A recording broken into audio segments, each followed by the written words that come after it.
Mr. Tom, Mr. Tom, Mr. Tom's Big Gay Wrestling Show. That's not Waste Coal.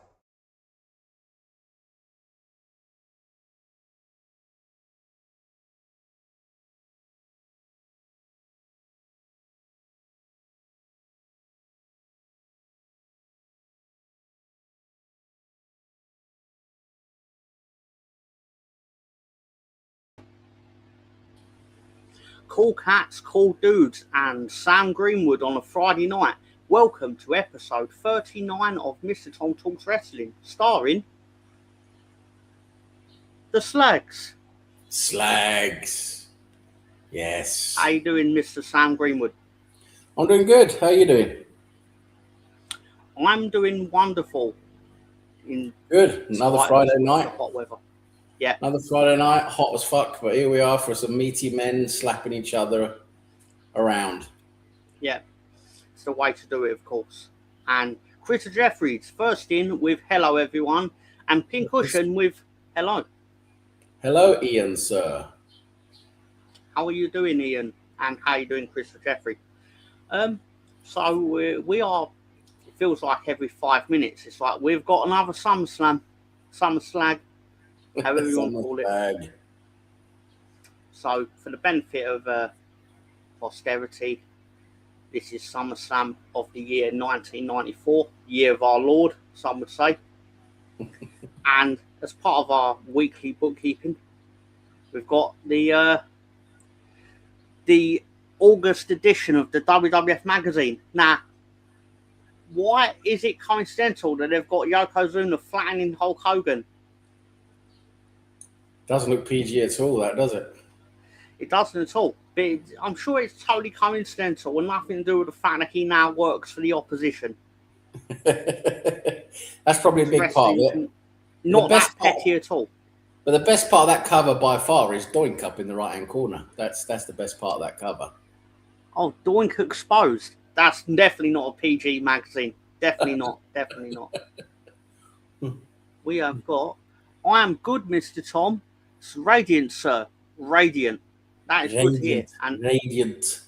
Ooh. And Edith says, I'm still as clumsy as ever. The year of me. Because you are our Lord, of course. True. True. I got the joke. That magazine is X-rated. Should be. It does say that on it, doesn't it? For some weird, yeah. Should be. Yes. Yeah. Fair point. Fair point. And again, we've got the SummerSlam poster. Because yeah, why the hell not? And we've got double programs. You've got two versions of the program. Because they're not bleeding enough money as it is at the moment. And we've got this version of the program. And we've got a special one for the brothers. Ooh. Yeah. And as people may or may not know from the little diatribe that I write on a Friday, we are in, for the first time ever, the United Center in Chicago, Illinois. Oh, I've been there. I was thinking, you have been in this building, have you not, Sam? I've been there twice to watch Chicago Blackhawks play playoff games. Yeah. As Sam said, it's the home of the Chicago Blackhawks and the Chicago Bulls, I believe. Yep. I was about to say Chicago Bears, but I'd been wrong. No, that's over at Soldier Field. Yeah, yeah. And for the benefit of anyone who cared, that's what it looks like outside. Yeah, it's good. It's good little stadium, that actually. This is the only time they are there for the next, until 2026. Wow. Because they usually do their shows in Rosemont, Illinois. Yeah, obviously a lot cheaper for them to be there than the United Center, I would think. Yeah, that's pretty much it. I mean, the other wrestling companies like, yeah, we'll pay for United Center. Of course they will. But Vince McMahon's like, nah, fuck that. We're not going to pay anything. Did we see Doink's Doink? I wish I still had the copy so I could actually show it live on air and see if it is actually Doink's Doink. It might be his dink. Dink. Doink's dink. It might be his dink. Also, just for the benefit, There was no Minecraft, unfortunately. Damn. But obviously the autism did extend to the realm of WWE 2K, whatever. Right. 2K 25 or something like that. Well done to them. We'll quickly go over the card of the show before we get into our real favourite segment and the reason Chris Jeffries is here. I'm not knocking him for it. We're going to have the Head Shrinkers defending against Bam Bam Bigelow and IRS. Wait, what? Sorry. Bam Bam Bigelow and IRS. Didn't think I'd hear those two together. That's the slot that's left, isn't it? Well, I believe Ted DiBiase made Bam Bam or made Luna an offer and she sold Bam Bam like he was a slave. Makes sense. Speaking of which, Luna went and spent the money on Bull Nakano, who's going to be challenging Alundra Blayze, and she's fucking awesome. Sorry, spoiler. Looks like one of those troll figures gone wrong, doesn't it? That one they stick on top of a pen. Yeah. A pencil. We're gonna get Diesel versus Razor Ramon. And that'd be all right. And we're also gonna get Made in the USA, Lex Luger versus the Native American Tatanka. So Lex Luger's been pushed further down the card now, then obviously. Oh my God. The arc of the down trajectory of his career. More on that later. Your boy, Double J, Jeff Jarrett's going to wrestle Mabel. Randy West. What's Randy West doing in there? I know he likes a bit of black action, but come on. He does indeed. And we're going to get The Rocket Owen Hart challenging Bret Hitman Hart for the WWF Championship in a steel cage match. And every Hart family member is in the building. I mean, Owen Hart is just blatantly copying his brother there, isn't he? He's just blatantly copying him. Fucking Max. and the main event is obviously going to be The Undertaker versus The Undertaker. How are they going to do that? I'll let them tell you a tale during the show. But let's just say Ted DiBiase's got some explainings to do. Right, okay. However, it is time for the actual main event of the show, which we're going to do in the first 7.5 minutes. Culture Corner, baby. Culture Corner, baby. Culture Corner, baby. Yes. So, it is obviously Monday, the 29th of August of the year 1994. The United States #1 at the box office is a romantic crime film directed by Oliver Stone, and it scored 7.2 out of 10 out of 268,000 votes on the Internet Movie Database, and it took $11.1 million in its 1 week at #1. Is it JFK? It's not JFK. I was thinking that's not fucking romantic, is it? Juliette Lewis is in it, I believe. Natural Born Killers. Yes, with Woody Harrelson. Yes. Very good, very good. And I actually should have said Tommy Lee Jones. Yeah, he's crazy in that. Well done. The United Kingdom #1 in the box office is classified as a superhero slapstick film directed by Chuck Russell.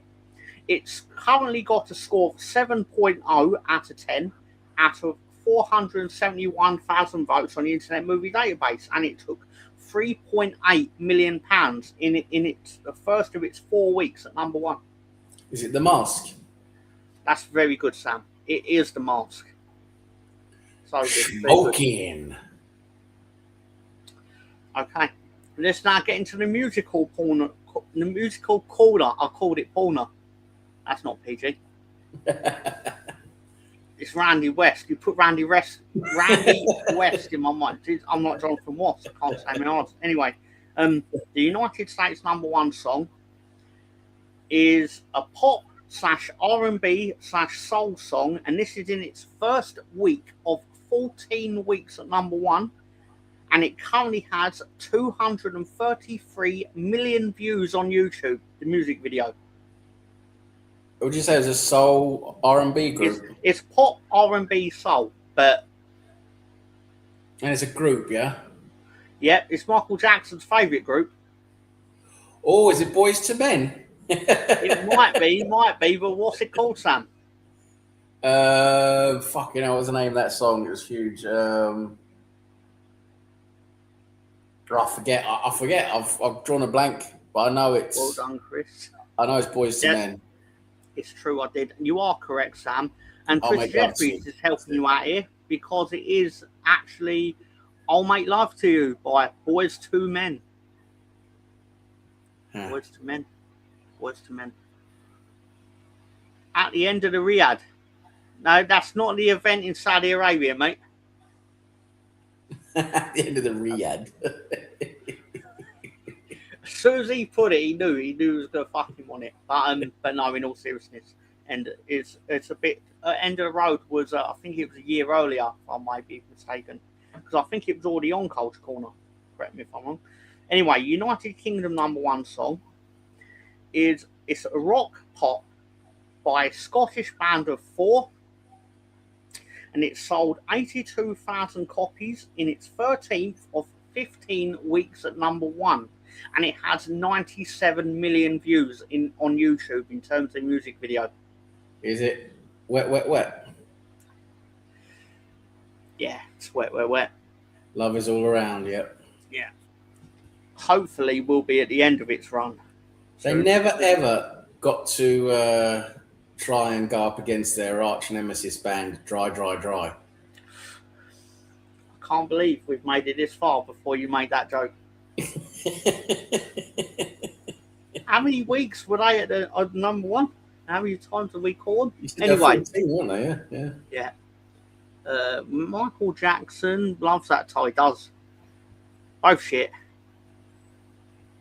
Wet, Wet, Wet. Love is all around. Correct. Christopher Jeffries. Wet Cubed.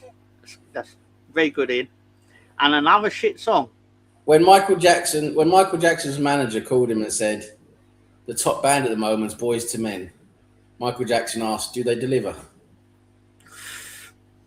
Is it Domino's? Domino's Boys to Men version. Anyway, what is a Norway #1? Norwegian #1. My grammar got the worst of me there. It is a techno/country/Eurodance song by a Swedish Eurodance group, and it is currently in its first. It's #1, 15 weeks in Norway. Oh, that's the song Cotton Eye Joe, isn't it? I was going to say my other clue was it has 318 million views on YouTube, and you're right, Sam. It is Cotton Eye Joe by Rednecks. Cotton Eye Joe. Oh no, long time gone. That's huge. That was. Rednecks. Yes, very good, Ian. So let's do the gaming portion. This is where Sam sort of gives my vocal cords a rest for a second. So we've got 27 for August. So we'll obviously work from the bottom to the top again, counting down to 1. Sam, if you wouldn't mind kicking us off. Oh, we're starting off with a banger here. 27th is Mujintu Monogatari. And then in 26, we've got The Untouchables. That's obviously played off the movie, didn't it? But it's probably shite like most of those movie video games are. Don't even remember that one. And then in 25th, we've got Dragon View. It's probably why it's number 26 in August. Yeah. That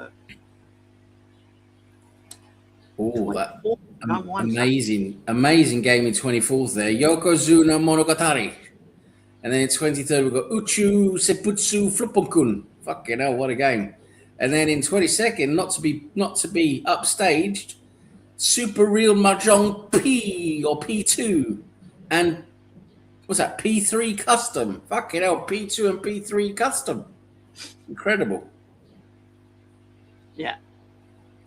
So, number 21 to 19, please, Sam.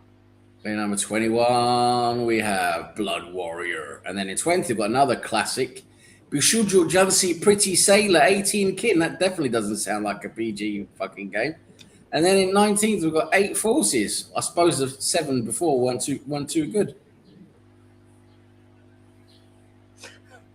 Yeah, I wonder what the first 7 games were of the Forces. Oh, 18th, we've got Appleseed, Oracle of Prometheus. And 17th, we've got Putty Squad. And 16th, we've got Ring of Destruction, Slam Masters 2. Wow, what a game. Wow. Ooh. Some big ones here. 15th, Panorama Cotton. Wow. And then Eek, the cat. And in 13th, we've got Bomberman, GB. I think it's on that. I think that means Game Boy. I could be wrong. Oh, Game Boy. That's it. Game Boy, yeah. We're heading for the top 10. Ooh, we've got 12. We've got Sonic the Hedgehog Game World or Gamer World. And then we've got 11th, the Flintstones, Surprise of Dinosaur Peak. And then in 10th, we've got The Simpsons, Bart and the Beanstalk. Is it Beanstalk? Yes, Bart and the Beanstalk. I don't remember that one. No, but I'm pretty sure it's shit. Under your theory, Sam, that movie tie-ins are shit, which are right. They tend to be. And the Simpsons games all tend to be crap as well.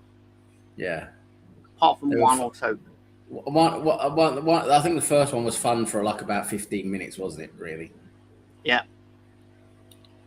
If you would not mind taking us inside the top 10. Inside the top 10. In 9th, we have Taz in Escape from Mars. 8th, we've got Wild Guns. And 7th, we've got Echo, The Tides of Time. Yeah, that was one of the sequels, I think, to Echo, wasn't it? Yeah, sounds right, yeah. Chris Jeffrey says, that song drove me mad, presumably Rednecks. Yeah. And Earthworm Jim on SNES. I'd been married a long time ago if it hadn't been for Cotton Eye Joe. The words of Ian, or our Lord, as he may be known in future. Earthbound on SNES, that's a big game. Fire's History on SNES and Daytona USA on Sega Mega Drive. These are all going to turn up at some point, I imagine. And take us inside the top 6. We've got, in 6th, we've got Dynamite Heady. 5th, we've got Jazz Jackrabbit. I remember that was a big game. And then in 4th was the King of Fighters 94. I wonder if King of Fighters 93 was a bit worse. It could have 95 is going to take it onto new heights. But definitely. Let's do our top 3. Top 3 games. Ooh, in 3rd, we've got Mighty Morphin Power Rangers. 2nd, we've got Road and Track Presents The Need for Speed. I do believe that's the first Need for Speed game. You're right, it is. It really so that is. becomes a huge series, that one. That was good. And then number 1, I don't think I've ever tried that one, but number 1, we've got Earthbound. I don't think I ever tried that. No, you're right. You have not. But sponsored by, so thank you that, Sam, but sponsored by Marrow Fat Peas. Yes. Go get them. What are you eating this evening, Chris? Sam? I was about to call you Chris.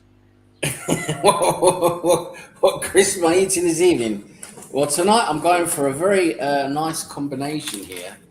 I'm going for these Spanish paprika flavored crisps. But the twist of this is these crisps that have a very nice, fresh paprika, tiny little bit spicy, not very much, just a tiny little bit. But they have a lovely taste when you mix them, or dip them in creme fraiche. So I've got some creme fraiche here to dip them in, and they taste lovely when you dip them in creme fraiche. How many dildos would you give it out of 26 dildos? Oh, on the dildo scale, I would easily give this taste combination 23. Oh, yeah, that really is quite a score. Yes, 23 on the dildo scale. Absolutely. Well Going back, Earthbound is a massive game, as Chris Jeffries did point out, to be fair to him. He still has the cat. It's Japanese, I believe. Yeah. They've got a power and a force that you've never seen before. They've got the ability to morph and to even up the score. Great. Go, Ian didn't like my Power crisps. I don't think Ian liked my crisps, but I don't give No. a shit, Ian, you slag. He was impressed. But it's the time of the show where we pay homage to another nation. I'm very proud of this. Please get ready to give us a splendid rendition of the South Vietnam national anthem, because I believe they were a nation until 1975. The South Vietnamese national anthem. Wow, this is a pleasure. It's absolute pleasure. Let's see here. Let's start with. We'll go from the top. Let's go from the top. Nai Kong Dan Oi Kwok Ga Gan Gai Kap Fong Dong Long Ching Dai Hun Sun Ti Tang Song Vi Tong Lai Kwok Kun Kung Chong Pak Ki Ten Lam Kao Chong Song Ti Na Kung Fai Ben Du Chet Boy Thật Thành Goi Gao Chu Mok Lai Moi Dao Dem Bao Noi Kok Lu Bi Pai Gai Noi Goi Kong Dan Voi Bu Ten Tri Hung trăng khói ten đi đăng khắp nơi, căng trăng khói ở trên đảo làm cho khắp nơi, vang chang những người đón chăm đón đôi, không đan mỗi hiên đón khô, không đan ôi mà làm trôi bồi khôi, thọ con thọ pha về năng nói dòng. Thank you. Thank you, South Vietnam. Oh, thank you, Sam. It's important stuff there. To be open with the audience, Sam only just found out he'd be singing that song. Well, this is important for our international relations. It's true. We don't even tell him what international relations. He just finds out on the spot. And international relations are really important. They are extremely. As I know, we do need to improve them in Bhutan, amongst other places. Yeah. But Jeffrey says, no one can ever take them down. The power lies on their side. Sorry, I'm remembering the song that I don't cassette. Go, go, Power Rangers. Go, go, Power Rangers. These mighty morphin Power Rangers. Yeah, that was all the lyrics, Chris. And it was awesome. And Cashy and Simon Cowell is on the credits as having made it. Because Simon Cowell likes money. He does. Ian says, it's the dip I dislike, not the crisps. Lamb chop pak choy. Lamb chop pak choy is an important part of the song. I do believe the lamb chop is their national dish in South Vietnam. It's true. Ian, are you ready? I think this is ready, Ian? Where we say good night to Chris Jeffries, and we'll see you next time. But Ian, are you ready? WWF SummerSlam 1994. Are you ready? Have you got it loaded on Netflix?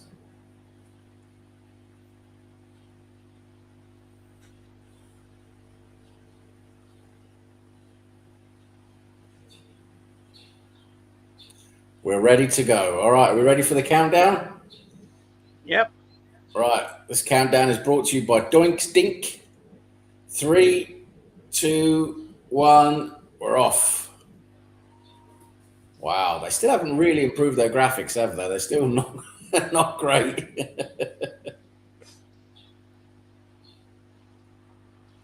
United Center. I mean, they're heading for the mid-90s. Yeah, the graphics should be getting a little bit better at this point. 1995 is categorically the worst year they ever have. 96 nearly kills them. 97 is when they kind of turn it around. Then 98 is when they start making money hand over fist. Randy Savage should be wrestling. Why have they got the guy on fucking commentary? Oh, it's even worse, Sam. He's not even on commentary. They've just got him to come out and go, hello, everyone. That's fucking disgusting. I need to... Vince McMahon, honestly, what are you doing? He basically... He's gone by the end of the by October, he's basically informed Vince McMahon that he's not re-signing. Because Vince McMahon genuinely doesn't see him as as an athlete at this point, which is absurd.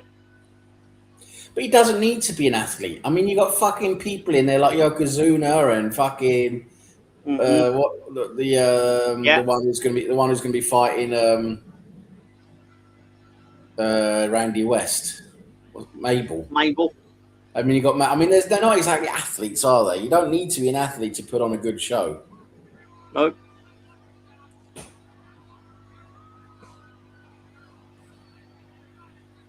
Yeah, they've just moved to the United Centre at this point. That's right. Yeah, it's only open for about 10 days at this point. Yeah, they've just moved in there because that's right. They tore down the old Chicago Stadium. So we've got Lawler back. Lawler's on commentary because the only times Lawler's not on commentary is when he's wrestling. And they don't let him do double duty. They will not let him wrestle and commentate for some reason.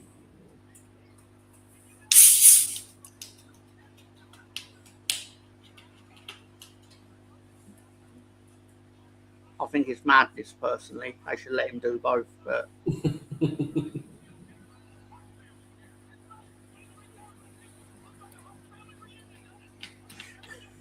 he said there's 23,000 people. They're so ugly, it reminds him of a Hart family reunion. That's very good.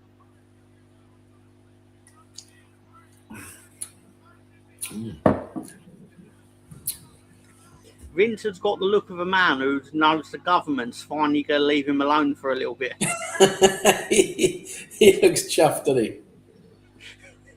I remember this. I don't know why I remember this, but there's an episode of Raw, the first one after the Not Guilty. He has Randy Savage stand there and go, "You've been given not guilty," and Vince McMahon stood there as if like he's acting like a little boy who like he's got the cat who's got the cream, but he's got look on his face as if Vince, Randy, say the line, say that I'm not guilty, say the line, and we are in. For our opening show, I didn't even do all the stuff. It's very silly of me. Got SummerSlam. We're in the United Centre. Randy Savage is the host, with the look of a man who wants to be anywhere else. Vincent, Jerry are on the commentary, and our opening contest is. Wait a minute. It's the head shrinkers are going to be out soon because obviously we've got Ted DiBiase and he's leading his two goons to the ring.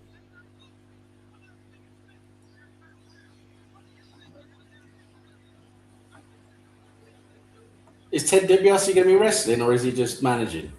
No, he's retired, so he doesn't ever wrestle again, really. But they are going to make him the top villain still. Right, I'm just going to turn my camera off a bit while I finish the rest of my tea. Sure. But I will be here to commentate. Yeah, of course. We've got the head shrinkers are now wearing funny hats. Well, I say funny hats. They're quite expensive garb, I imagine. But wait a minute, they've not got their belts. It's because they lost the previous evening for some reason. Well, I say some reason. Wait until you see who beat them. Yeah. And meaning that this being a tag team championship match is a fucking lie.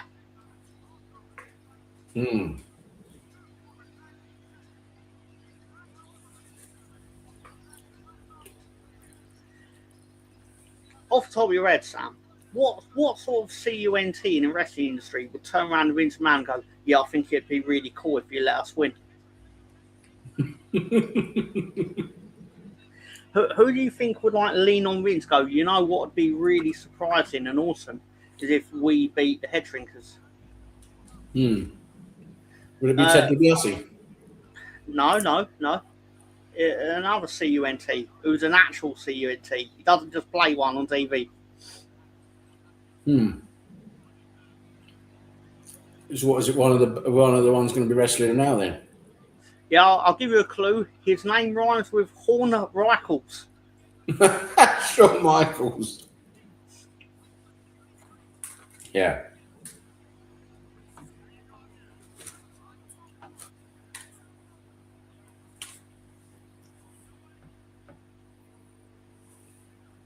Vince McMahon's like, yeah, sure, why not?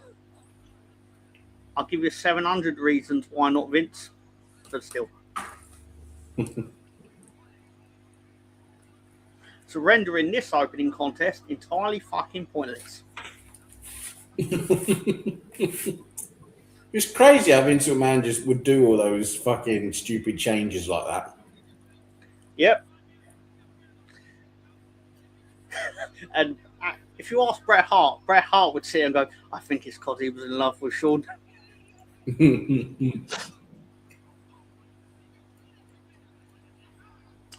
Ian wants to know what time the stream is on. Right. If you wouldn't mind, Sam. On Netflix, I'm on 7:17, 7:18, 7:19.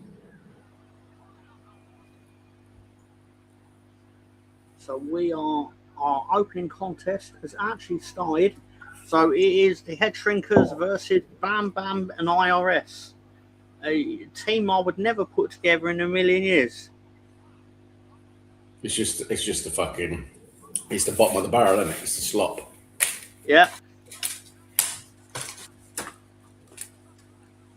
And I don't know if you noticed that every week I have a go at IRS, and I really don't mean to, because I really hated him when I was a kid. For me, Bam Bam Bigelow is like one of the worst because he's just so fucking. His moves are just so boring. He just jumps off that top rope and lands on his fucking face. It's stupid. That is a diving CTE, I would call that. Diving CTE.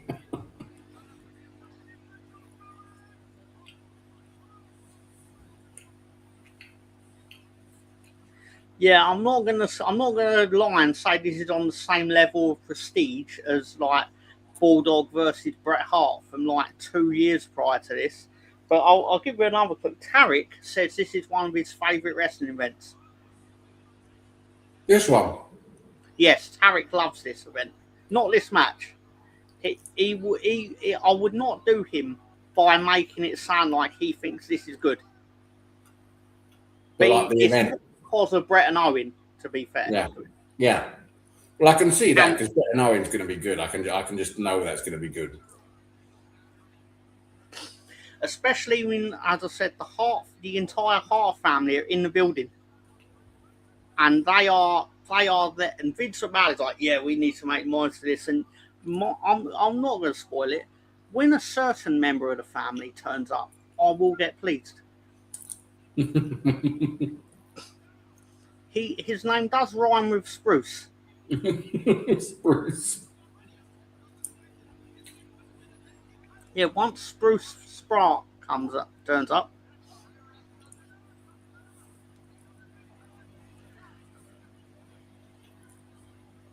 I noticed that the $1 Million Man suit isn't looking as spicy as it used to.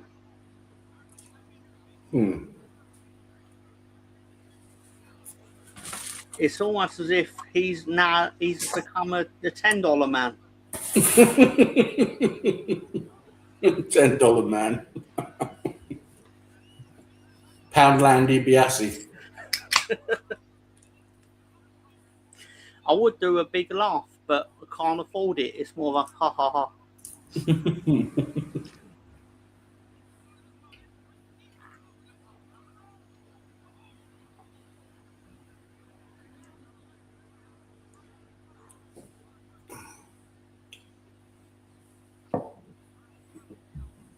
But yeah, Ted DiBiase, essentially the main event is such because my understanding, Sam, he claimed he could find the Undertaker because the Undertaker's vanished. He'd literally vanished. But they were doing this thing where like their WWF cameras would randomly be in the donut shop, and then the donut shop owner would be going, "I've been standing there one day, and here comes the Undertaker." When I look up, and he wants a dozen coffin-shaped donuts. It's like, Who would want that for a start? But anyway. But then, so all these, like, there was kids saying, "Mummy, I looked around and the Undertaker was on the plate on the roundabout." So why didn't you film this? Why did you film Undertaker on a roundabout? I think I've seen that clip.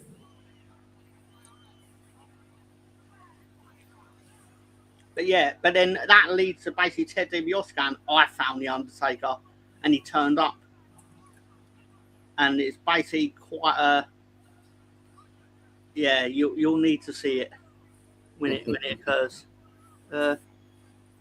Wouldn't they be dough coffins? Very good.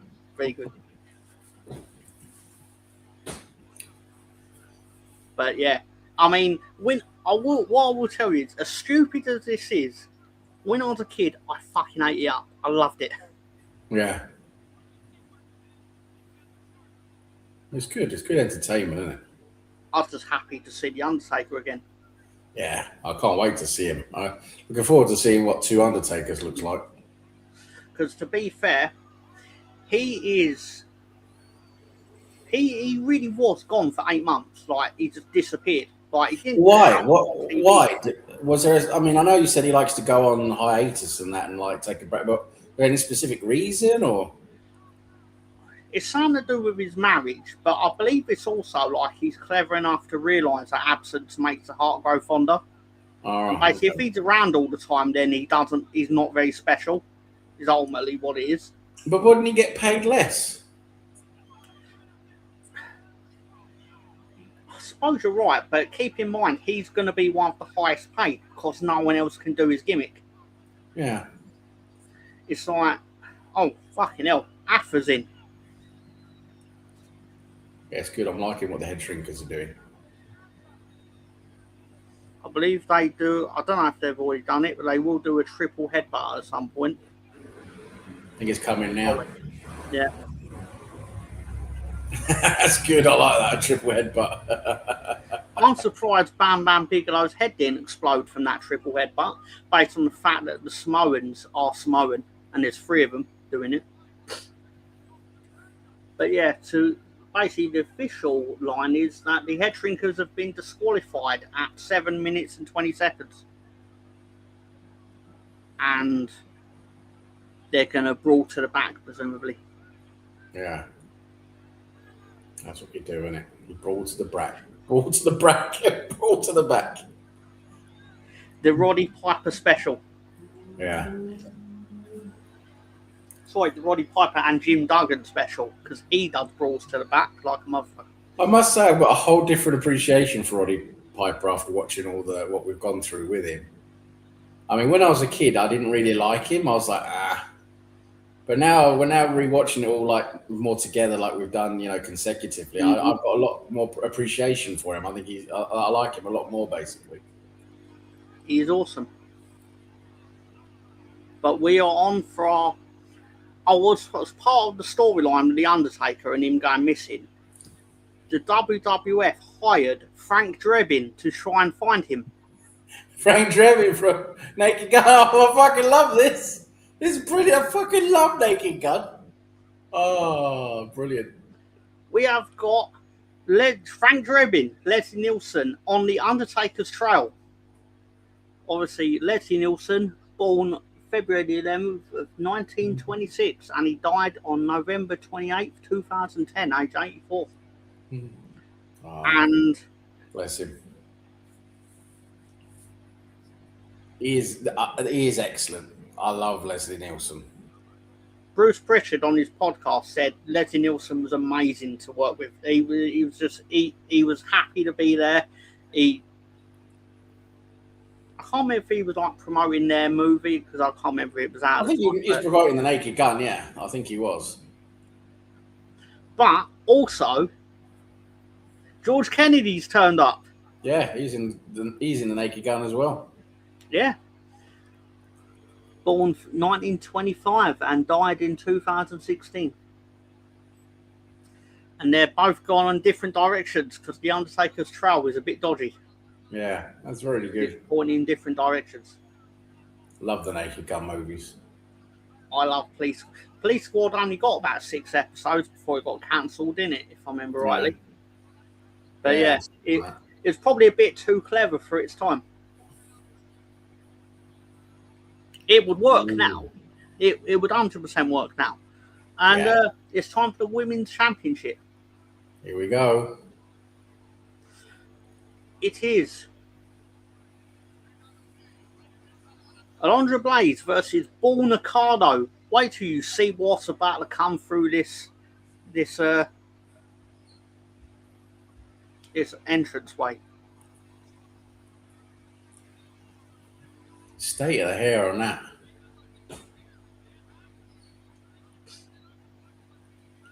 It is Bull Nakano. She now plays professional golf. Wow. In Japan.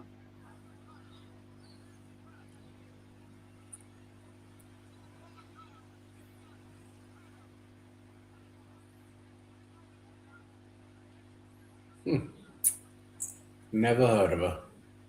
She's quite good at the wrestling, as most of the Japanese women tend to be. True. I remember who were the 2 Japanese ladies that were in one of the earlier episodes? They were now going against the what were they called? The torpedo? No, it wasn't the torpedo. What was it? The bombers or something, wasn't it? Wasn't it Japanese bombers or something? Jumping bomb angels. Yeah, the jumping bomb angels. That was it. Yeah, they were very good. Awesome. They were so good. Partly because of the Terminator, Judy Martin. Exactly. Here comes Alundra Blayze with her fancy cape.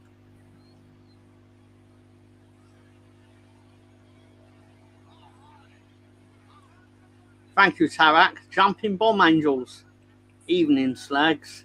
Evening, you slap-headed slag. Oh, what a nice view here from behind.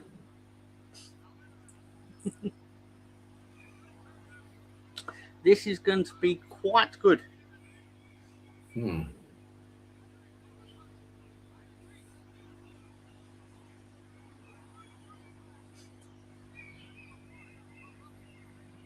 Don't get me wrong. I'm not trying to hype this up like it's Bret and Owen, but for women wrestling in 1994, this is going to be quite good.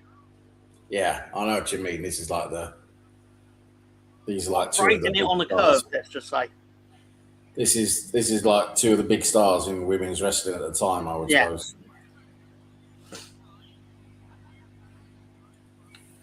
We're underway. When was it women's wrestling turned into a huge thing, like its whole, own thing as it is now? About 2015. It did take that long then. Okay, right. Yeah. It gets far worse than this. Like, it gets to the point where they're barely actually teaching them to wrestle. It's ridiculous, Sam. Not good. They were making them wrestle in like things called the gravy bowl and things like that. It was, I suppose, it's more like exploitation, wasn't it? I suppose. Exactly.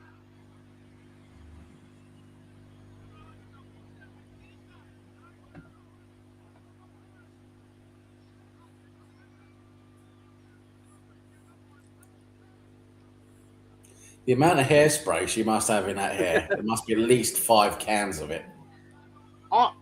Within the kayfabe, I'd just be like, why don't you just stab her with the top of your head? Yeah, just fucking bend down and stab her. Just slice her like it's a knife. I know, like in wrestling, like there's these unwritten rules. Like in a no disqualification match, why don't you just bring a gun to the ring? But you don't, because obviously you'd have to use it. You just make yourself look silly when you don't. But they're definitely going with this. Bull Nakano is like the killer of women's wrestling.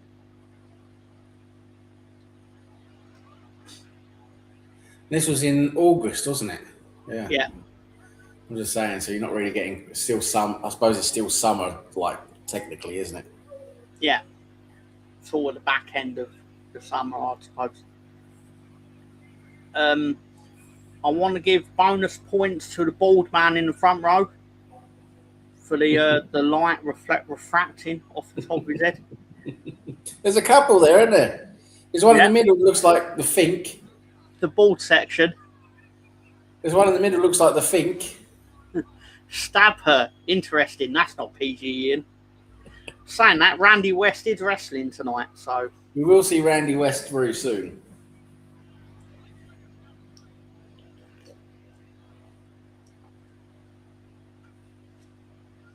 I didn't actually put together a connection that he is like the spin image of Randy West.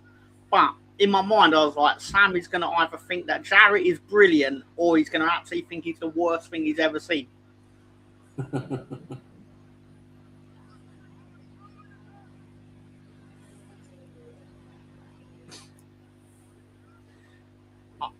I think they've implied that when Luna sold Bam Bam to DiBiase, she went out and bought Bull Nakano because she can't beat Alundra Blayze herself.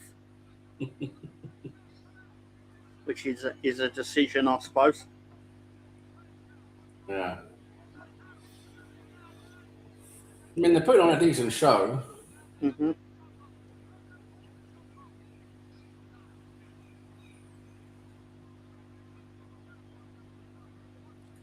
I mean, personally, I'd want to see Bull Nakano versus a Sensational Sherry, personally.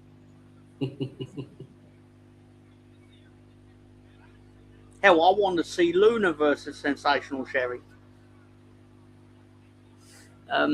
Mexico versus England. Who's going to watch it? I'm not going to watch it because it's 1 a.m. in the UK on Sunday night, Monday morning. Will you be watching it, Chris or Jeffrey?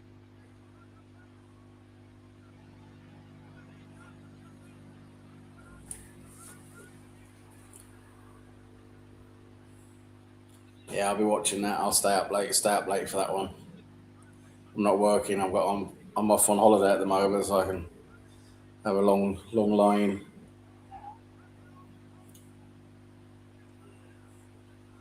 I miss Sensational Sherry. Why they kept this Luke or whatever her name is? Luca. She's not bad. To be fair to her, she's not bad. Yeah, I mean, yeah, okay, she's got a gimmick, but come on. You had Sensational Sherry. And you let her go to the WCW. I think with Sherry, I think it was more because of her drug addiction. I don't think it was really because of her personally, like her work, because her work is outstanding, obviously. Oh, hang on. Oh, this movie is going to be fucking awesome. This is good, actually. This is good. You don't see the men doing this. We've got Bull Nakano is literally trying to murder Alundra Blayze or Stretcher. Stu Hart is sat in the front row and he must be tossing himself off something rotten at the stretching that's going on. I just can't stop looking at those two bald guys in the front row. One of them looks just like the Fink. Tonight will be one of the few times I have seen Randy West, the words of Ian.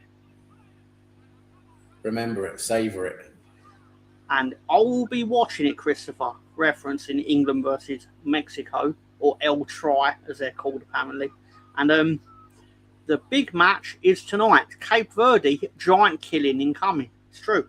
I don't think Cape Verde is going to win tonight, unfortunately, but it would be awesome if they did. But I believe for a giant killing to occur, Argentina would need to win. Well, you flipped it around there. You flipped it around. Well, because Cape Verde are the biggest international side in world football. I'll say that with a straight face as well. I saw they're calling the England-Mexico game the El Beanico, because both countries eat beans for breakfast. Fucking hell.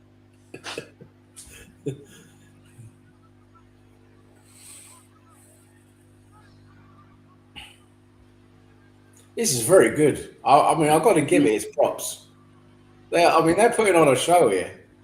They are fucking going. It was better than the fucking Bam Bam Bigelow and IRS match.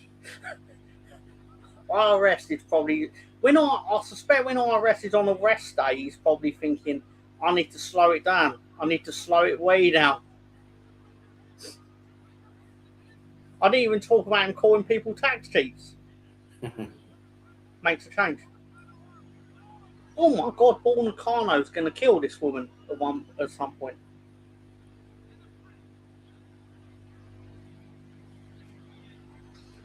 Hello, Rosie. The national anthem occurred at 20 minutes into the show, if you're wondering. Big up, Rosie. Good to see you. This is I'll tell you what, they are putting on a good show. This is very good. How could they look at this and say, like, yeah, we don't want more of this? Yeah.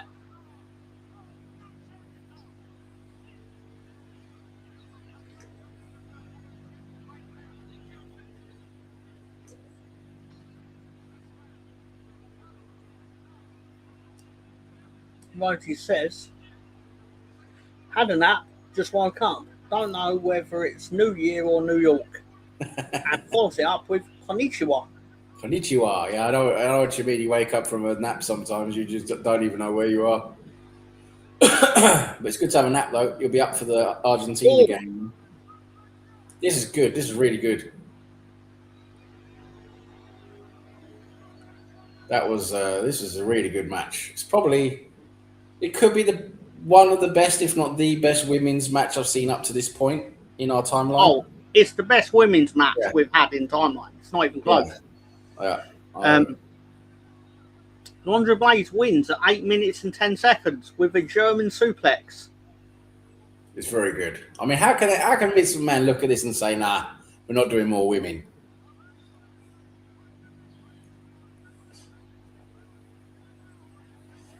That's her celebrating and getting out of Dodge. But obviously Vince McMahon thought he's got a plan to get to WrestleMania and have a women's match. More on that at the time. Oh, here we go. It's the new tag team champions, Shawn and Diesel. They look like they're ready for the YMCA, didn't they? Todd Pettengill has a look on his face of a man who's like, why have you got to make me interview this CUNT on my left?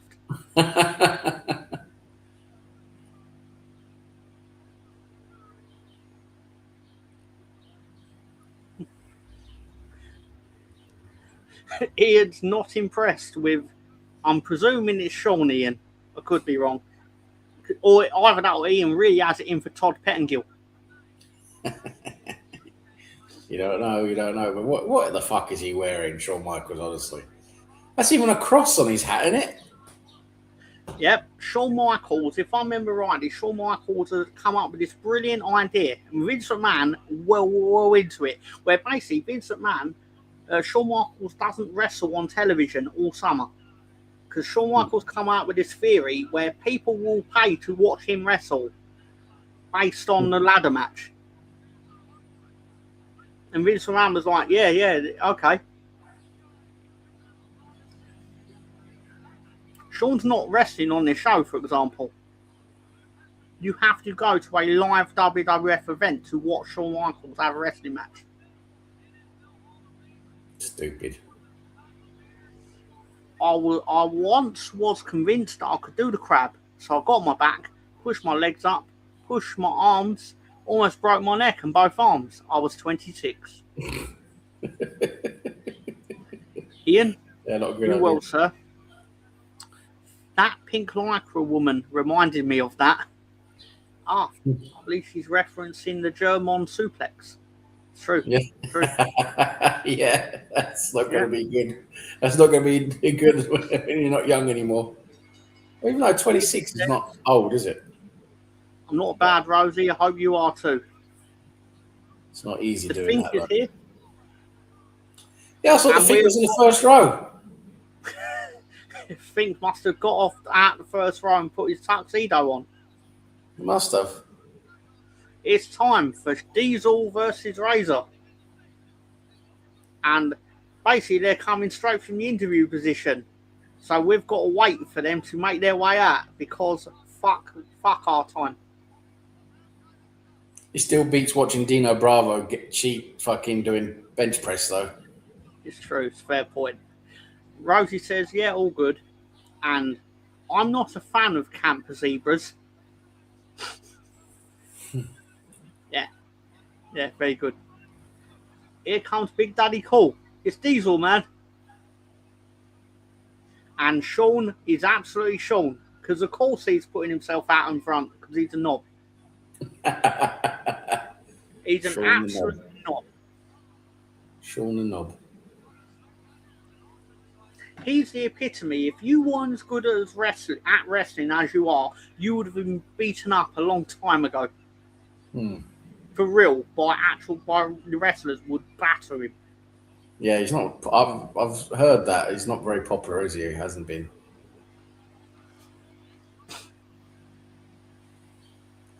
But Vince McMahon fucking loves him, though, doesn't he? Yeah. What is that man doing? A zebra? It's true.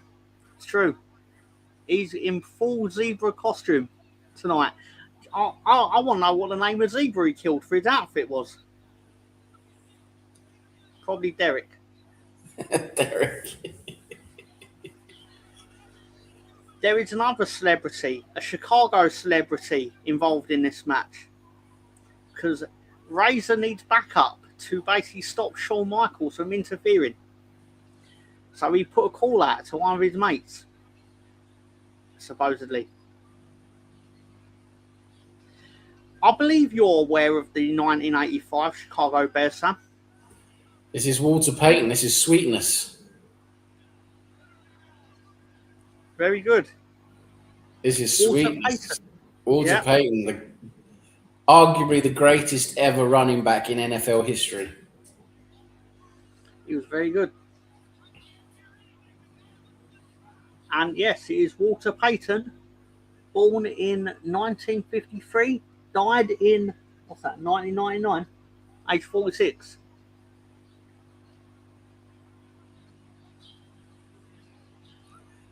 He, I think, has his record been beaten? I'm not quite sure. His rushing yards record. We can ask the internet.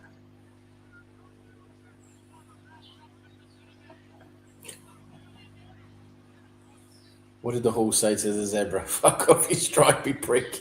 Yeah, that's exactly what he said.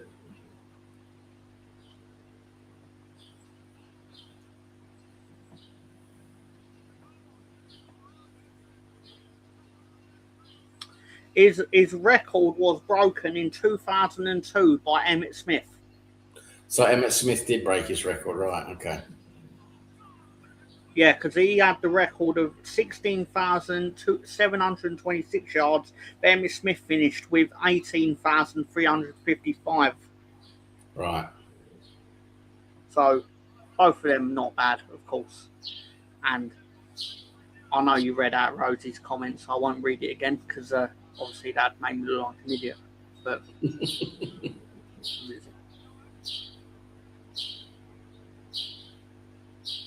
for fuck's sake, get the match going already. All this fucking intro stuff is boring.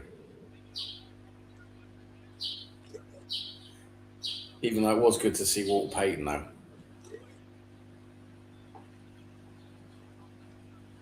They are absolutely milking this Walter Payton shit. Is Shawn Michaels giving Walter Payton shit? That's just not on. That's not on. Shawn Michaels is basically like, I'm going to get involved in this match. And Walter Payton's like, what's that, boy?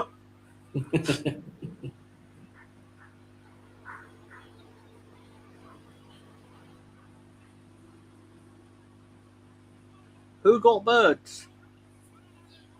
Who's got birds?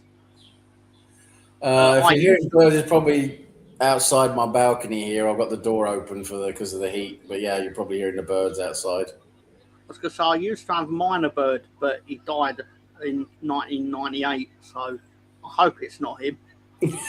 That would be a bit strange. And big up, Tom. How you doing, Gav? Good to see you.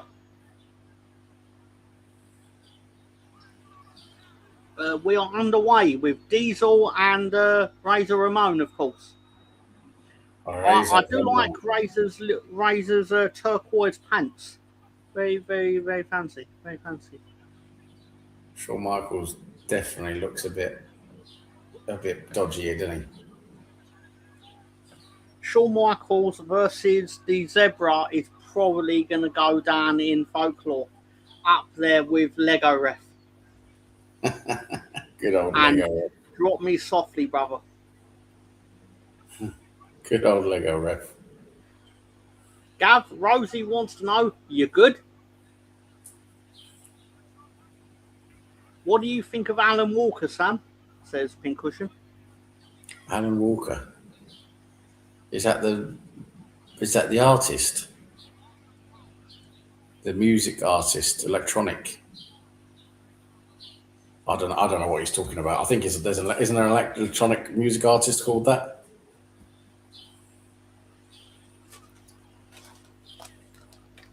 Isn't that a bit random asking me about an electronic artist in the middle of a wrestling thing? But yeah, I mean, he's okay. Some of the stuff I've heard is okay. Yeah, I don't mind him, Alan Walker. I think he's Norwegian, if I remember correctly. Pincushion says yes. Yeah. He's Norwegian. Yeah. Yeah. Very good, very good. Yeah, he's all right. Yeah.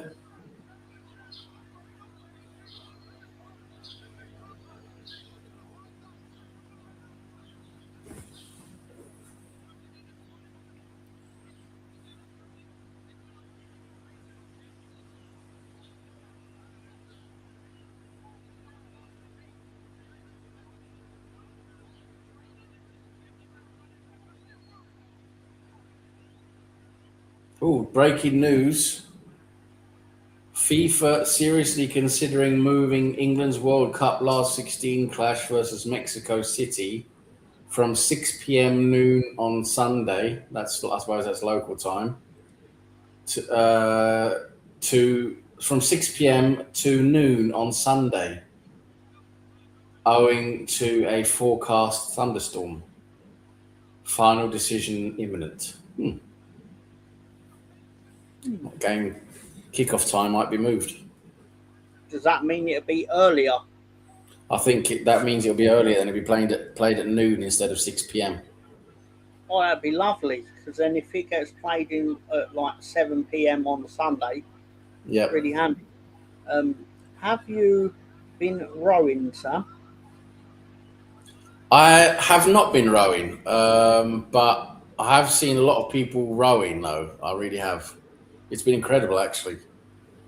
Oslo's been absolutely bonkers. Sorry, Sam. Didn't mean to interrupt you, mate. No, it's finished. And 8. 8, mate.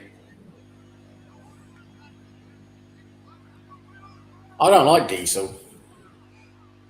That's interesting. You sound like you mean it. No, I didn't mean that like I wasn't listening. I just mean in a like this is designed for you to have your opinions on people that we're watching. So I'm just surprised that you have no affinity with him. I don't get his gimmick. It's just like he's just a big guy, and yeah, he doesn't really do anything. Well, Sam, you've summed up why he does well in the wrestling industry. He's a big guy that doesn't really do anything. I mean, Razor Ramon. I like Razor Ramon better than him. Let's put it that way. Razor Ramon does a lot more stuff. Come on, Walter. Get Shawn. Come on, Walter. Kick his ass. Walter Payton kicking Shawn Michaels' ass. I want to see that. It's not going to happen, though, is it? Of course not.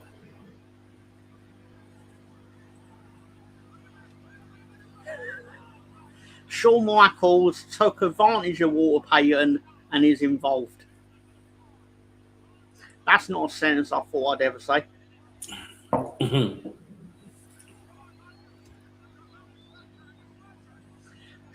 I will say Shawn Michaels is a fantastic performer because every time I watch him, I just sit there and think, you fucking knob. Because that's what I'm supposed to think.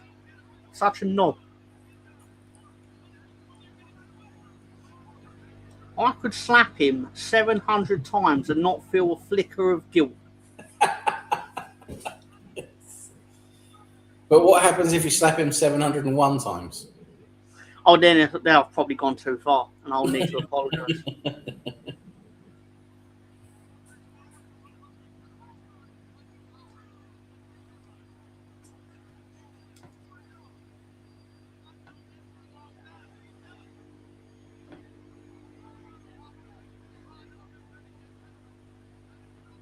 Why is the referee up in the corner?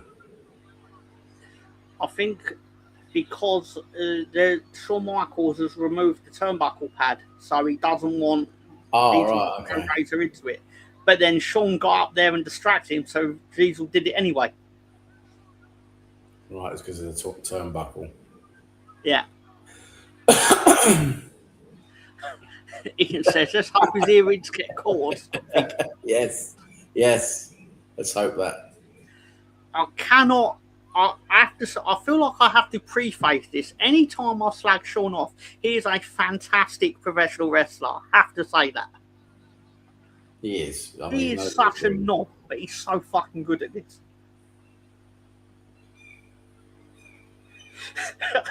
I can't help but just think of Bret Hart. Anytime I say anything nice about Shawn, Bret Hart's shiver goes down his spine, I imagine.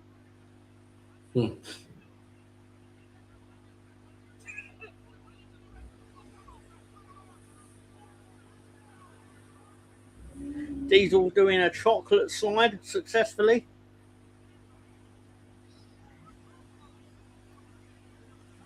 Diesel on matchstick legs, as I like to call him. What point is that, Mr. Ian? I don't make many, so it's nice to hear specifics.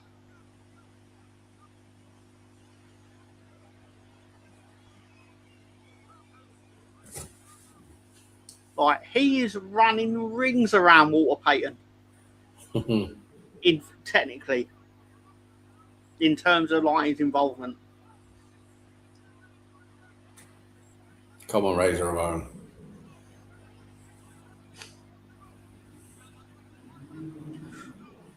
Diesel doing a big boot. Imagine my shock.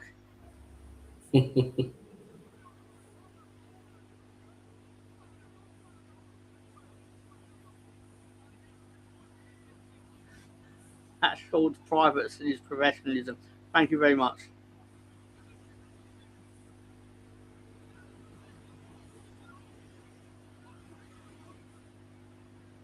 Like, I always know the ladder match is really good, but watching it back with Sam, I just at points just have to sit there and be like, what I was watching is fantastic. Rosie says, US Traitors is worth a watch. Has it finished yet, Rosie? Because I'm only going to watch it once it's actually ended. Michael Rappaport. Yeah. I know him best as Phoebe's boyfriend in Friends, / he was one of the ladies from American Pie. He was her landlord and he evicted her in real life. Michael Rappaport, can't stand him. Disgusting person. Got a couple of episodes ago. Gary the Cop, that's the one. Thank you, Rosie. Michael Rappaport's a Trump-loving Israel sympathist. Fucking hell, I can't stand him. Imagine my shock that he's at.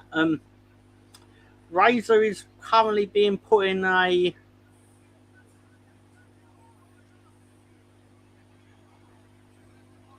Well, anyway, Razor. Like a cup of acid has been thrown in his face. Come on, Razor. You know he's coming back.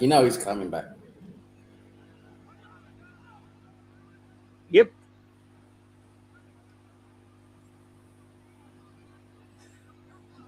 Yeah. Rappaport supports Trump.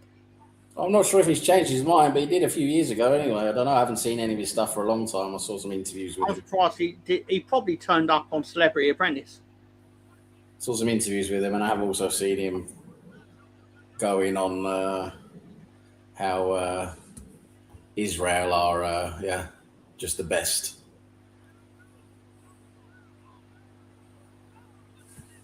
Oh, we nearly got him there. Is that turnbuckle pad still not on there? You'd think Webner would have put it back on at some point, but Diesel's not done the big boot for about 2 minutes. He must be getting withdrawals. Yeah, big boot. He has to do big boot. Come on. Where's the big boot, Diesel? He said, I prefer David Rapport. That's very good. Shawn Michaels is literally bouncing off walls, and what Walter Payton just stood there like, I don't know what to do next. Oh my God. painful. Kevin Nash is lucky he's got children, because he won't have after this.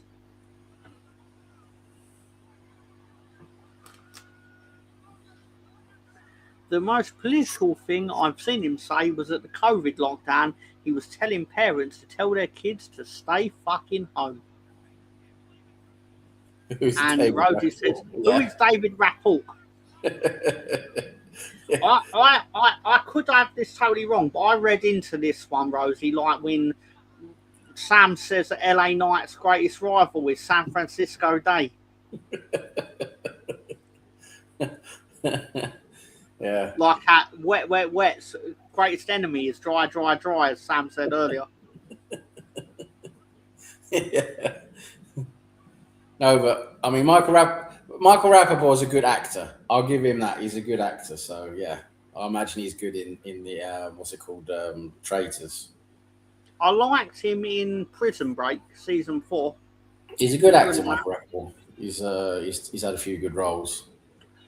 Israel, blah blah blah, Palestine, blah blah blah blah. Fair enough.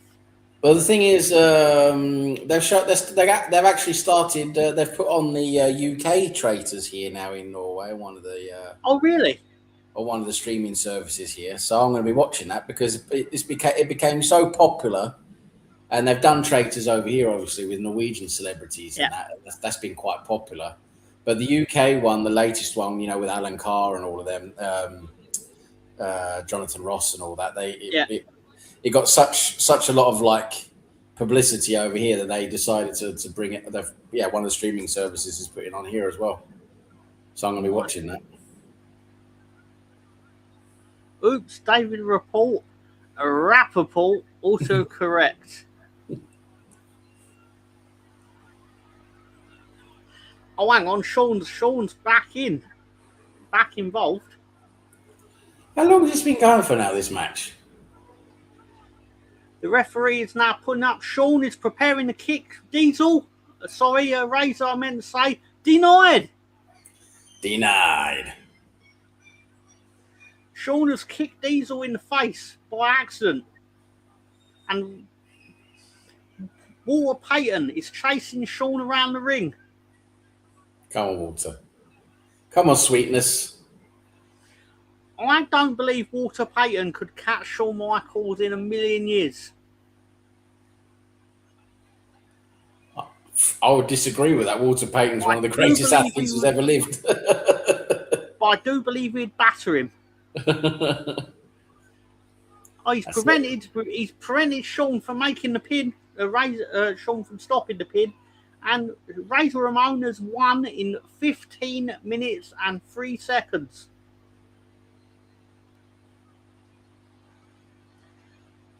Diesel entered the match with 2 belts, and now he's only got 1.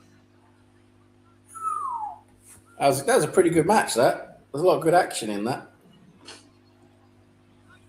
And Shawn is leaving because Diesel's not happy.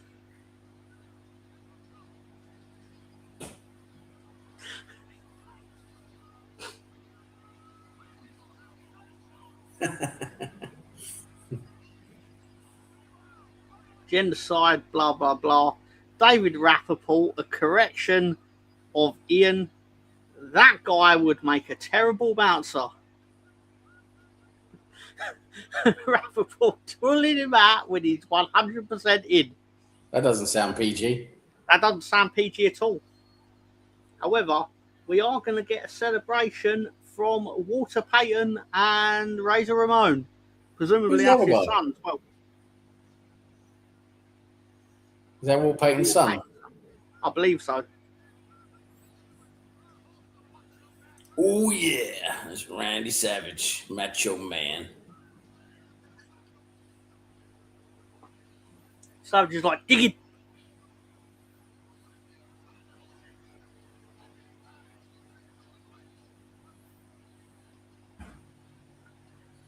David was in Time Bandits. Is that David Rapport or David Rappaport? I'll get confused on which is which. Is Michael Rappaport ever turning up in Culture Corner? Let's find out. Only time will let us know. Time will tell. Time will tell. Actually, better say. Shawn tries to kick Razor's head off, but Razor moves out of the way because it's the one thing Shawn didn't want to happen. Director John's saying, "Hello, you handsome bastards. How you doing, Director John?" And Ian, Yep, Director John. David Seaman. That's not PG. Brody says, "John, how are you, sir?"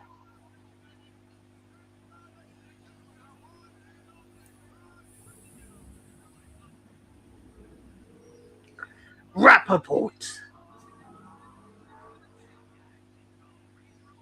It's time for. They don't do it very often, but it's always fun when they do. We're going to get two people wrestling each other. So they're going to interview them both at the same time.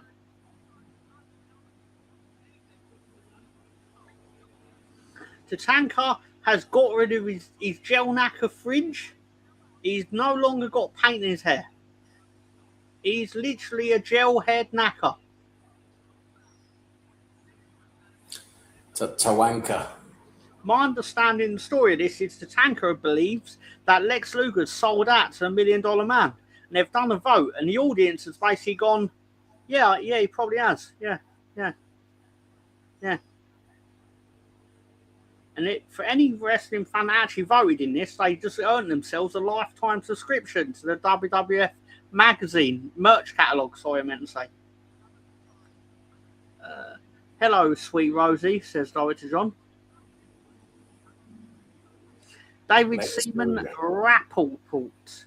John, says Rosie. And David Rappaport was a dwarf actor. Oh, yeah. I recognise the name now.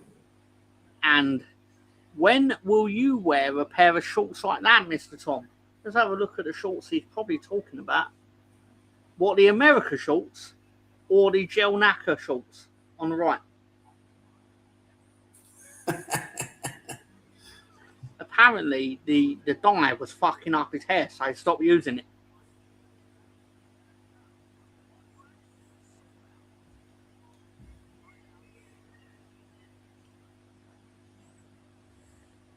If I was American, I would go everywhere wearing America pants.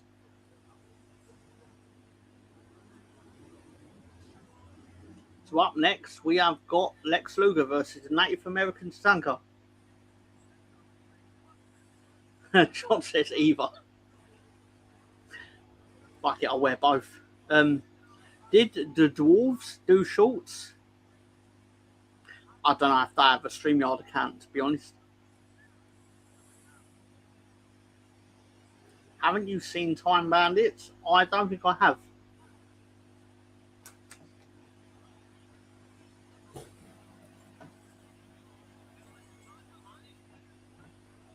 Lex Luger is adamant that he has not sold out to the $1 Million Man. He's adamant. We're going to find out tonight. I do believe that Sam Greenwood has designated Lex Luger as an absolute loser on site. Regardless. He's just fallen down the card, isn't he? He's nowhere near where he used to be in terms of like importance. He was meant to be the new Hogan. Or was he not up to it doing the shorts? Rosie, and no, but his missus did. It's not PG at all. We've got Tatanka with his gel nacre fringe entrance.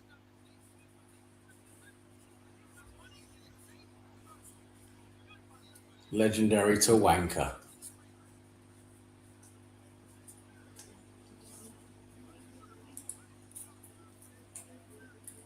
Suppose we'll see him jumping around the ring doing his stupid dance.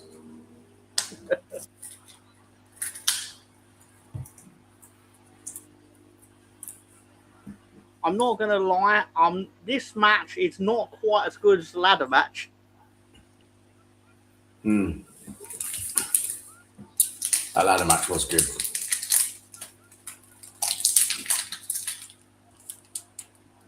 I heard he was half the man he was when he finished it, says Rosie.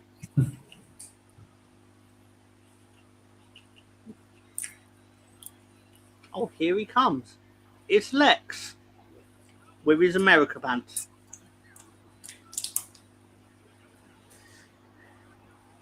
I think Vince McMahon has firmly accepted he's not the new Hogan. It's bonkers he went for Lex Luger and not just like Randy Savage and Bret Hart. Yep.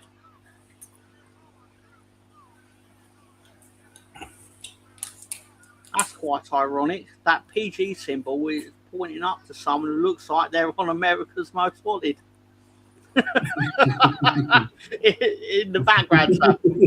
That's very good.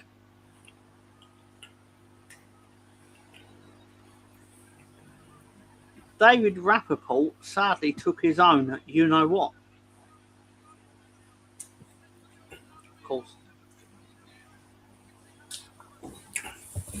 Tawanka's been around for a while now, hasn't he? He has. He's been around to the end of '91. So we're going sort of into 1995, and he's still knocking around. Yeah.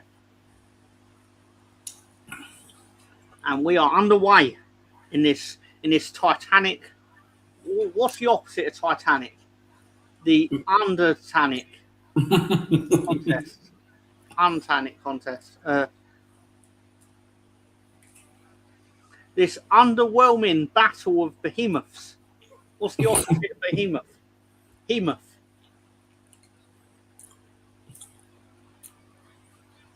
Untanic. Thank you, Rosie. What about David Rappaport? This is the Flash in the Panico. Yeah. What about David Rappaport? I remember as a kid sitting there the entire time, all summer, basically going, man, that Lex Luger's a fucking wrong un. He better not have turned on America. What did it fucking matter if he had? to me, as an English boy at 9 years old, why would it matter?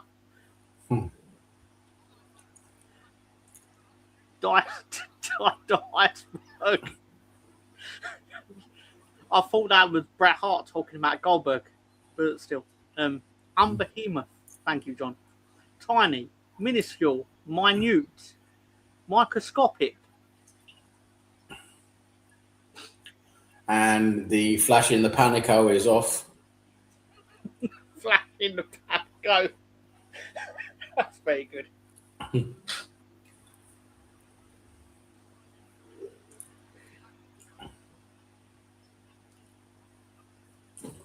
Who, at this point in the timeline, this event, who is the longest current serving wrestler? It's like probably actually wrestling, like not just like a manager Bret. or. It has to be Bret. Yeah, I think it has to be, doesn't it? Yeah. Because I think Bret joined just after WrestleMania 1. So we had him for WrestleMania 2. I don't think many would have outlasted Bret at this point.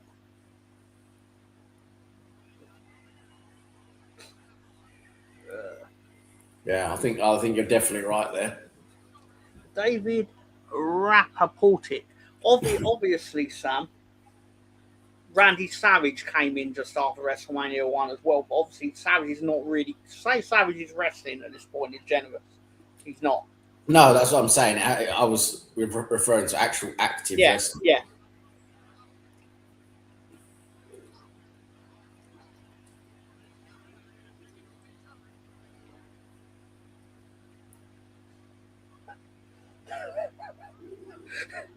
Rosie says, David Rapper Starboard. Rapper Starboard. That's very good. For fuck's sake. Instead of rapper port, it's rapper starboard. That's good. I like that. Kenny Bacaric. What the fuck is going on? This is incredible.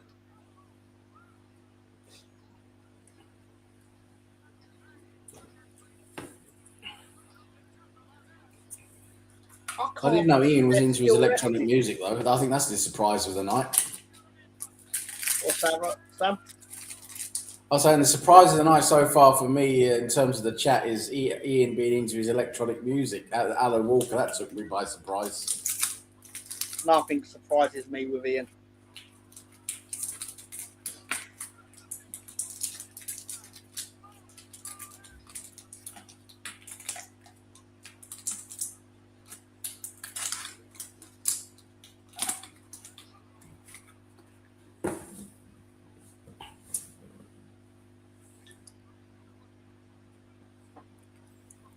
Oh, wouldn't it be great if Tawanka won this? Another dwarf actor, Kenny Bacaric.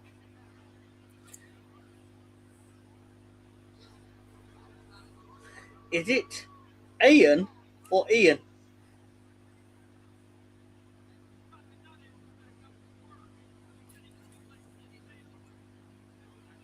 Oh, the chop to Luger. Oh, he's doing his stupid dance now. He's Native American enough. Oh yeah, John. John has asked, do you guys have any plan to celebrate July 4th? Yes, I totally am. It's totally not coinciding with it also being Saturday. No, I'll probably. I'm probably going to get a grilled chicken to celebrate. Oh, he did a flying tomahawk chop off the top rope.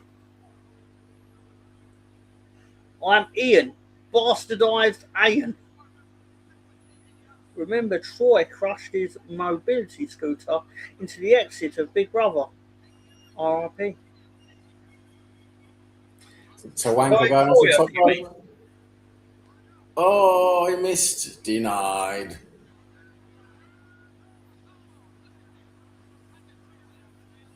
Denied. I heard the Ians are funny. Ians are less so. Language is important. Lex Luger is now hulking up. Oh, here comes Ted. Ted DiBiase, the $1 Million Man. What's he going to do?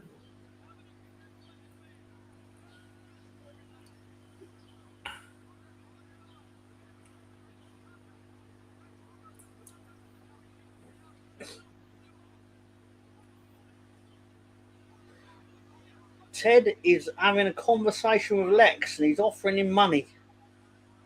What's he trying to do now? You got him. And Tatanka has taken advantage and he has won in 6 minutes and 2 seconds. In 6 minutes that I will never get back in my life.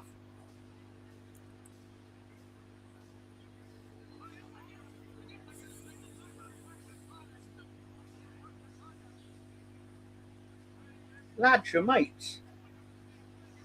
Just kiss and make up.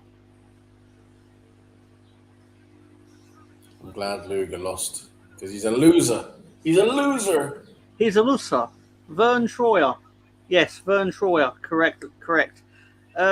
He's wearing a bow tie, John.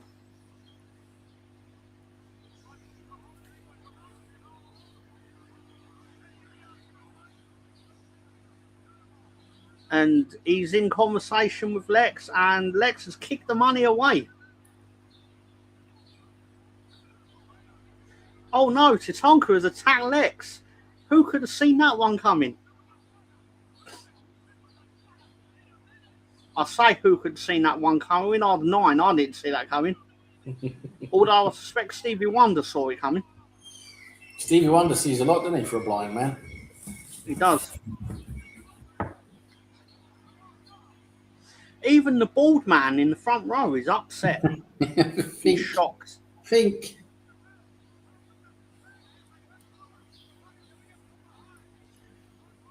yeah, had a tantrum and drove his mobility scooter into the Big Brother's doors. Thought of him when you mentioned Wolf actors. Vern Troyer died from boozing. He fell into his pint and drowned. Fucking hell. Imagine if football refs wore tuxedos. I think they should.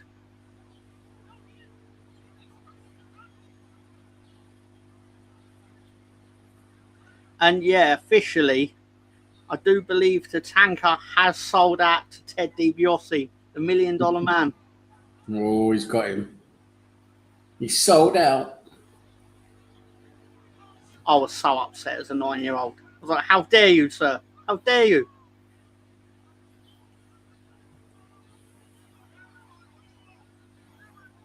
And they are giving out to Vince McMahon, and Jerry more than approves.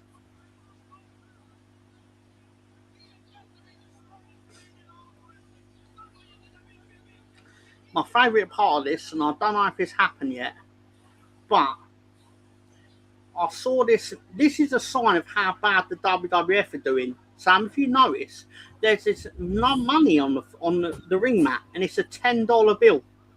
Yeah. $1 Million Man hasn't even got $100 bills anymore. I remember the first time he came around and he was flashing money, and it was dollar bills. It's like, yeah, they haven't really gone for the full hog, have they? He's literally now the $10 man.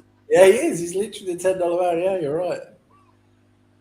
I think you and Sam should start wearing tuxedos.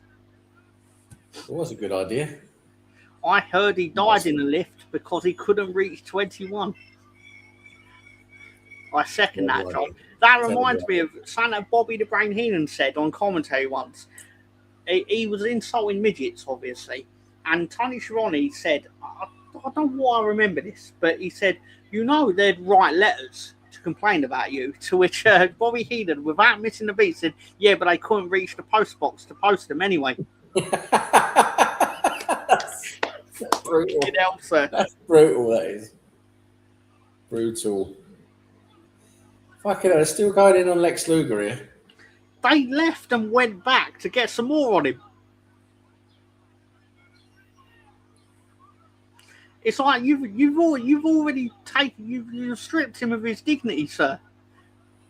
I mean, Don't put $10 in his mouth. I mean, at this point, it's like, yeah, okay, Lex Luger, we feel a bit sorry for you now. It's like, it's enough now. He's dead. He's dead, like that Simpsons meme. He's dead. He's already dead. He's dead. He's dead. He's already dead.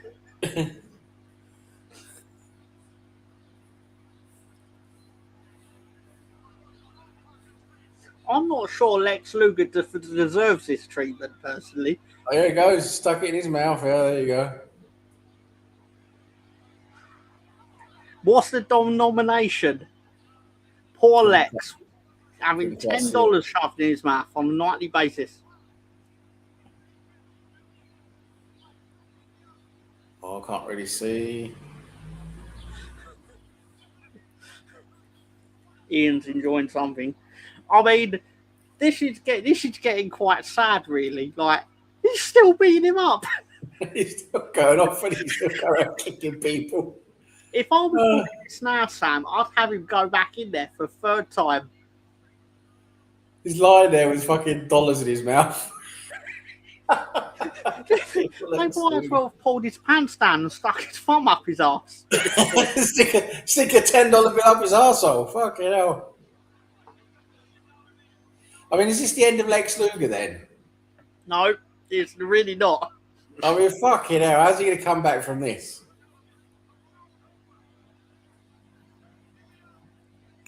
Rosie's got an update. Australia are tied with Egypt. That's actually a match I don't want to see.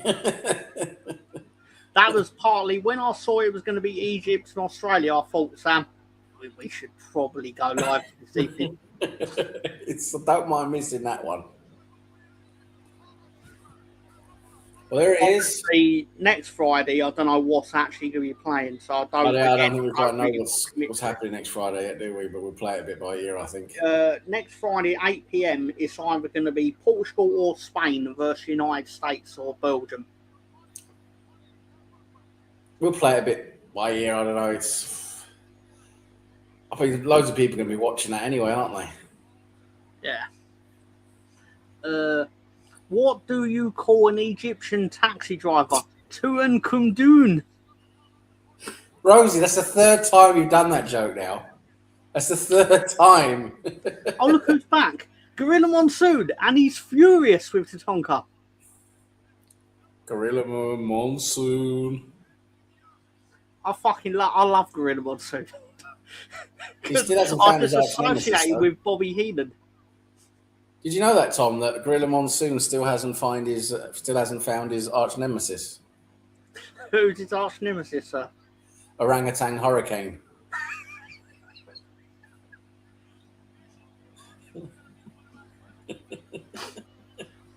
Oh, look who Hey, it it's is. Randy West. Randy West is here. It's Randy West, otherwise known, although in 1994 he goes under the name of Jeff Jarrett. Randy West has just come off filming with Tracy Lords and Linda Lovelace. Herville, I can't say that word. He was in. Why are we going through things like that, Ian? The Man with the Golden Gun. Surely there's more interesting things we can talk about than midgets taking their own lives. I mean, come on. He played Nick Nack, I believe. Last time I tell that one, and as Rosie says, I'll stick the photo up. Big Mike Reed is back. Pat, he's on the phone with Pat, isn't he? Pat, what do you mean I can't come home, Pat? What do you mean? What do you mean I can't come home, Pat? What do you call a hat check girl in India? My hat, my coat. I'm sorry, you caught me off guard. He's laughing. Oh, look who he is. It's Mabel. Mabel. He's like, Randy Savage is not athletic enough now, but Mabel will let him fucking wrestle. And I believe he's been seconded by Oscar, the rapper. Who might just be the worst rapper ever lived. Hey, his WrestleMania rap was excellent. I'll go to my grave line about that.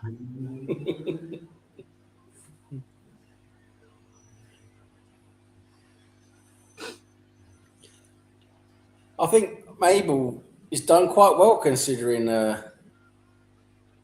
he was most famous for showing up in Indiana Jones and the Temple of Doom as the Boulder. He was in the opening scene, wasn't he?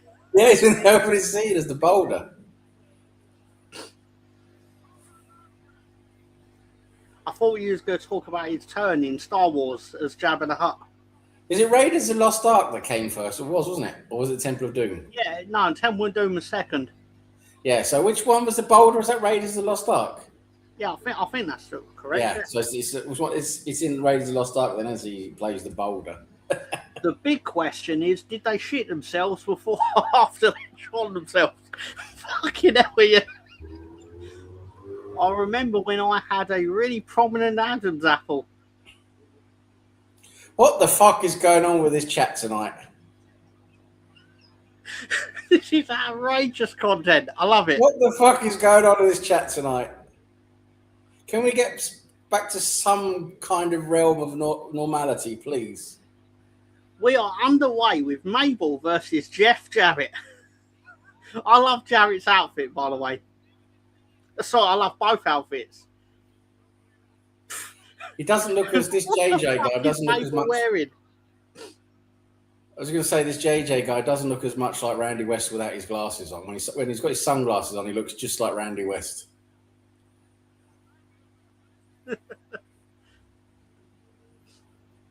And as I say every week, he employed Taylor Swift to babysit his kids.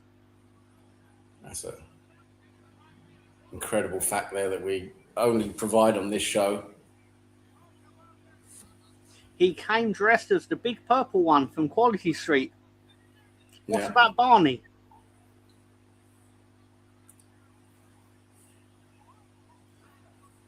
some realm of reality while watching wrestling? I said normality, not reality. Normality. Isn't funny there were no apples in the Garden of Eden, isn't it? Isn't it funny there were no apples in the Garden of Eden? Garden of Eden. What really went on there? We will never know. Do you know what I think they should have actually done in hindsight? What's that? You're right, Rosie. Barney is walking in purple. It's a fair point. They should actually film Tatanka going to Lex Luger's house and beat him up in front of his family. They couldn't humiliate Lex Luger any more than they did, Danny. That was humiliation what they just went through there. Like he quite decisively battered that boy. Fair enough, Rosie. Fruit from the tree of knowledge, and Rosie says Eve identifies as an apple. That's good to know. I dread to think where this conversation is going to end up in an hour and a half time. And Adam is a sexual apple. What the fuck is that? Sexual apples, for fuck's sake. Sexual apple. Well, it's the Randy West type of apple, though, isn't it? That's true. It's a Randy West apple. I think it's fair to say that Double J has the speed advantage over Mabel. I think you're very fair to say that. But I do think that Mabel may have the power advantage over Jeff Jarrett. Correct. I think you're right there. Adam is a sexual apple. Not a sexual apple. Biblical talk. What the fuck? Can we talk about the fruit of my loins, says Director John? Sorry, the fruit of the looms. Oh, fucking hell, fruit of the loins. What the fuck am I talking about? My apologies, John. Well, considering where the chat's been going, I can see why you sort of went there, but Fruit of the Looms, isn't that like a fucking t-shirt company or something? Do you mean asexual? Why not? Jeff Jarrett is currently being backed into the turnbuckle by... I heard Jesus wants to play up front for Arsenal. We've already got Jesus up front for Arsenal. We're fucking getting rid of him. Hello to Mac and Cheese with, hey guys, I'm actually busy at work today. So not much chat today, guys. Hope you are keeping cool. Thank you very much. Big up Mac and Cheese. Big up Mac and Cheese. I got the fan on, so I'm doing my best. Ooh, remember, everyone went mental for Fruit of the Loom. How you doing, Mac? Mac and Cheese. Rosie wants to know as well. Mac and Cheese, hope you're well, sir. It's not as good as lasagna.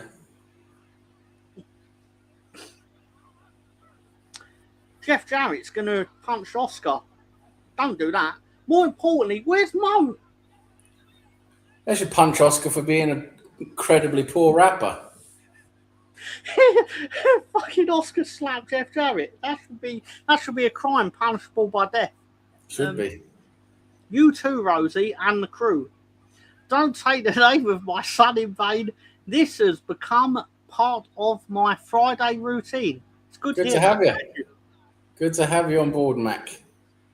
Where is Spurs' #1 fan? As in, there's only one person willing to admit they're a Spurs fan. Yeah, Ripshot's showed up tonight, has he? He wasn't here 2 weeks ago for Bash at the Beach. Oh, yeah. Sam, some of the names of WCW shows, you'll love them. You'll love them. Yeah. Your son is called in vain?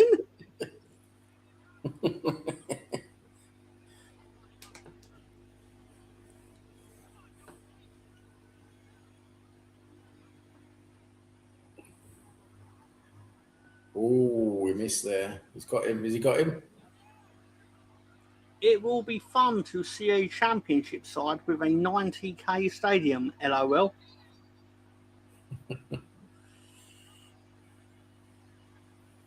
Mabel's gone. Jarrett won, I think. Yeah, Randy West got him, just like he got Linda Lovelace. I don't know if they showed it on camera, but they had a new character come out during the match he's called Abe Knuckleball Schultz. It's really the Brooklyn Brawler dressed up like a baseball man. They did show him on camera, yeah. And this it's basically, obviously, the Major League Baseball is currently on strike. Yeah. So Vince McMahon took advantage of that, and this character lasts all of 2 weeks. Yeah. And Jeff Jarrett defeats Mabel in 5 minutes and 45 seconds. And Jarrett is thrilled to have got out alive.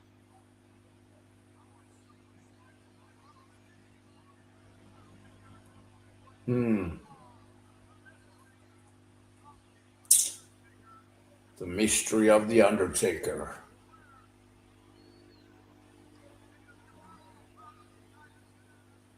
Indeed, Mac, and took advantage of that. I don't know about that. Oh, look. Oh, here comes Leslie Nielsen again. Leslie Nielsen. They are actually there, to be fair. We've got a lot of eyes, boys. Make a baseball man. That'll attract the baseball watchers. Yes. I love this story arc. What with The Undertaker and Leslie Nielsen. Sorry. Frank Drebin. He's the character. He's not actually Leslie Nielsen. Scottish woman goes to the dentist and settles down in a chair. Comfy? Asks the dentist. Glasgow, she replies.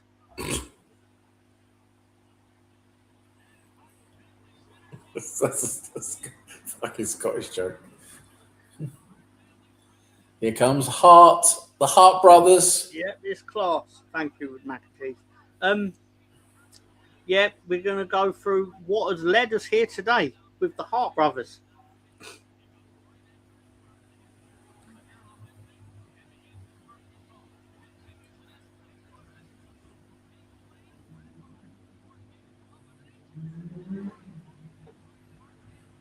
I've saved my Chris for the match.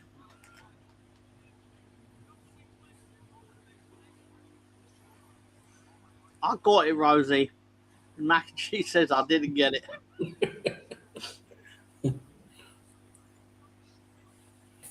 This is going to be a good match, the Hart brothers.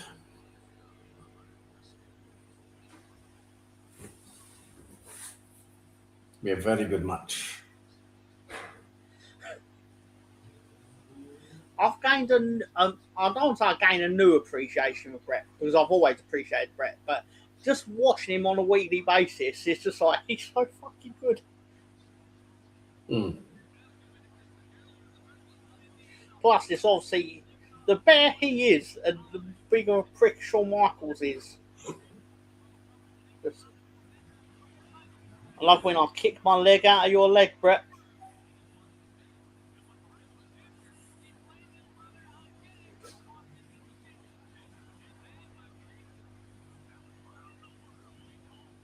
So, yeah, we are anticipating Bret Hart versus Owen Hart in a steel cage match. But obviously, being 1990s WWF, we have to go through the rigmarole of them constructing the cage.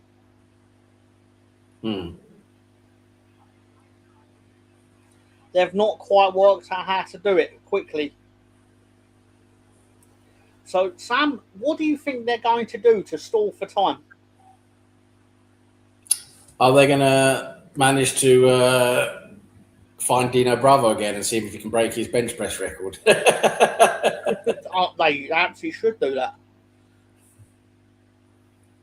I don't know. They're obviously fucking wasting time now, aren't they? What are they going to do? Some show or something? I don't know. They're going to do... It's a great idea, to be fair, because all the Hart family are there. So... Oh, right, yeah. I do believe they are about to interview members of the Hart family about who they want to win and things like that. Right. And you're going to get all your favourite Hart family members, Sam. Oh, good. Good. Better late than never. There he is. Dan Gooner. How you doing, sir? Dan the Gooner. How are you? from the Gooner channel. Check it out, folks. He goes live on Tuesdays, Thursdays, and Sundays. Probably. No, he does. He does. Yeah, check it out. If you like Arsenal, and even if you don't, go and Arsenal check it out. pub.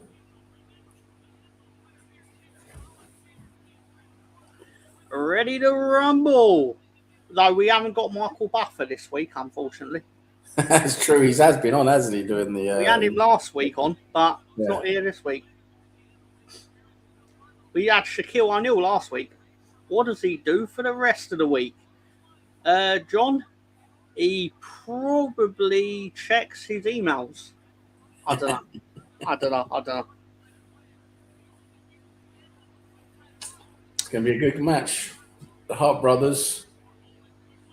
Owen Hart versus Bret Hart. After Owen won the King of the Ring, they started calling him the King of Hearts. It was like, yeah, I see what you've done there. That's pretty clever.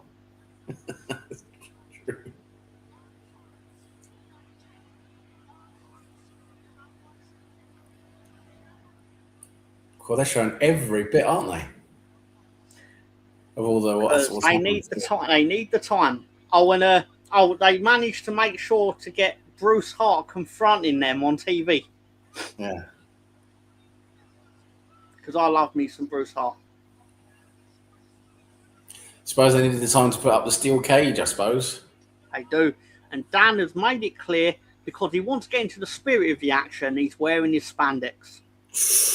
Ooh. Hide your women. Oh, they've got Vince McMahon's in the cage now. I should have brought this up earlier, but obviously we're now going to go into our Wheel of Death. Because obviously where you were bringing up the loss of life from all the midgets you were talking about earlier. I wasn't. That was Ian. Ian went in our whole. Yeah, Ian with his fetish for midget exploration. Ian's midget fetish is something.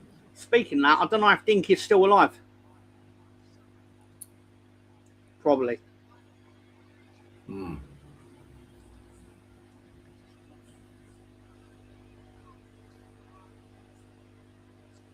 So what are the rules for this then, for the steel cage match? Are there any rules? Or? The rules are pretty simple. The Hart brother that leaves the cage wins the belt. All right, okay. So you got to leave the cage, right? Yeah, it's not quite as dastardly as they usually build them up because they both just want to win more than anything.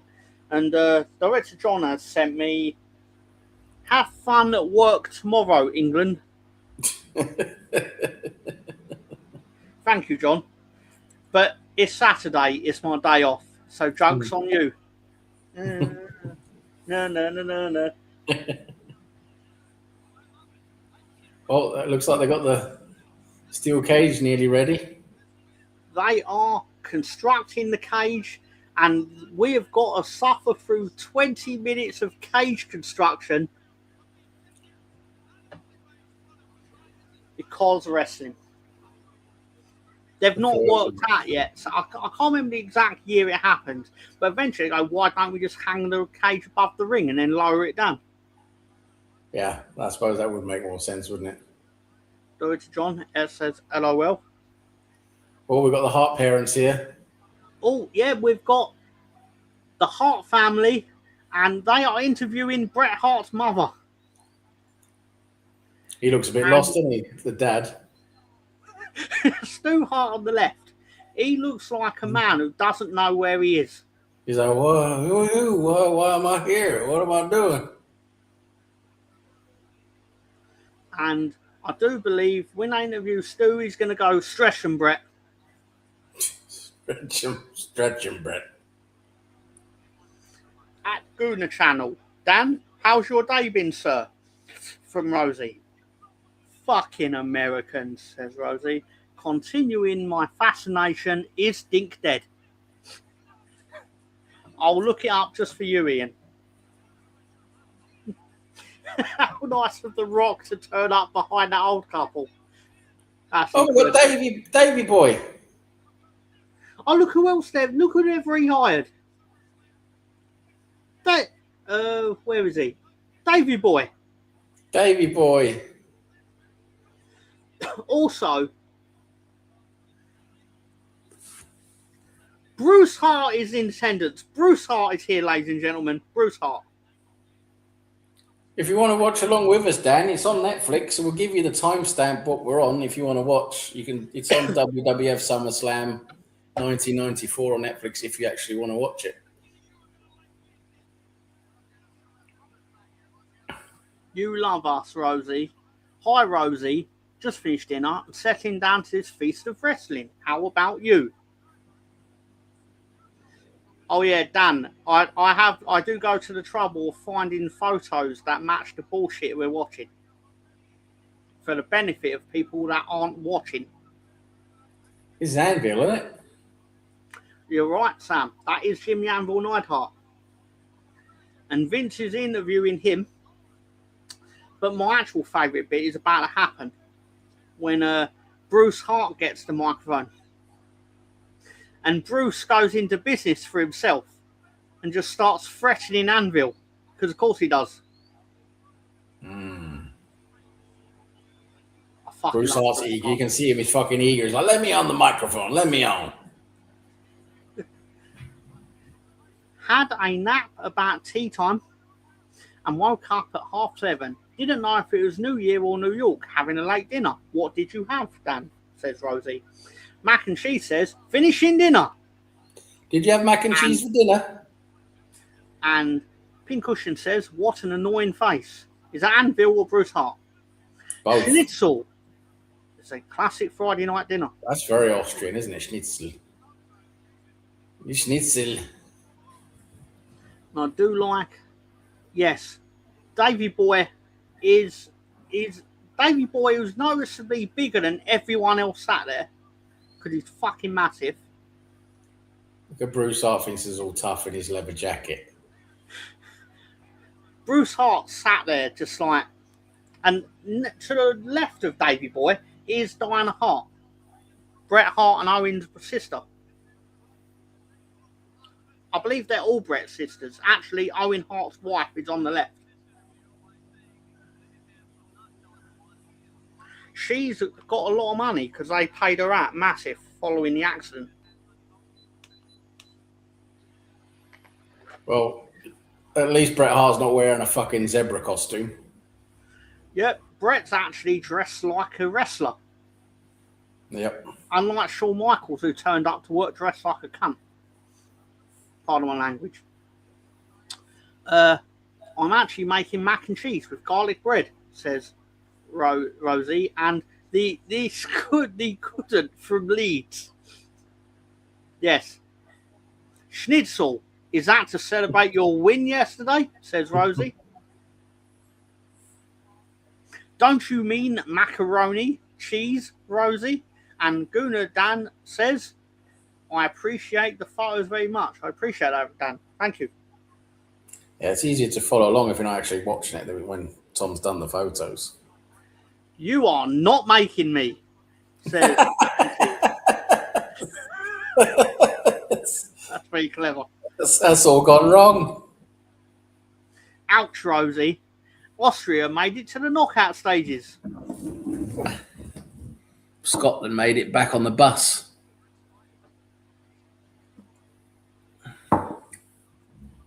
Egypt and Australia have gone to extra time. Just Is it 0-0? For anyone who, yeah, it was 1-1. It finished, I believe. Oh, it's 1-1. Okay, well, they actually scored goals. What time is your stream on? I'm a little behind. Sam, if you wouldn't mind covering that for us. I'll tell the midget enthusiast. Let me see. 1:35:40. 1:35:42, 43. Yeah, that's where I am at the moment. And I presume this response is to when Dan said Austria made it to knockout stages, to which Mac and Cheese went, of what, World War II?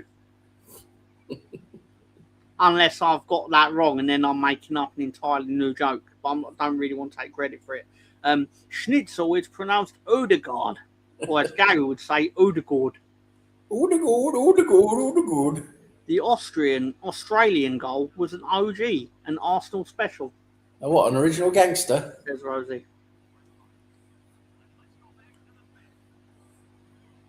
Have they really got that little much faith in them to put up the cage quickly? I think they're getting there now, aren't they?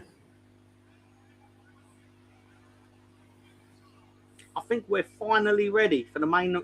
It's not the main event, but still.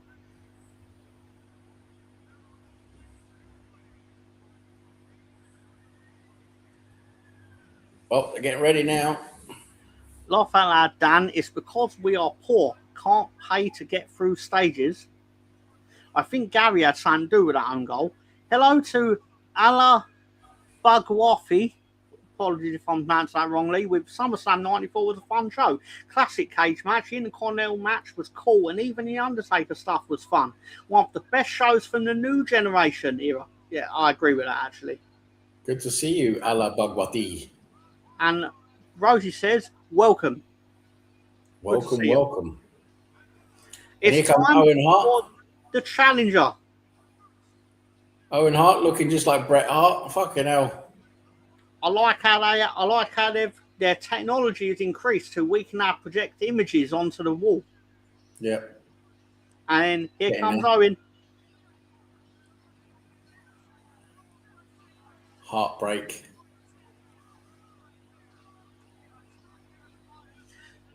The story of this, for anyone who's new to this, is that Owen is determined to be better than his brother, but he's not.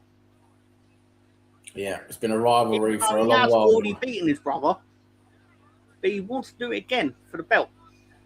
It's been a long-standing rivalry at this point, hasn't it? The brothers against each other.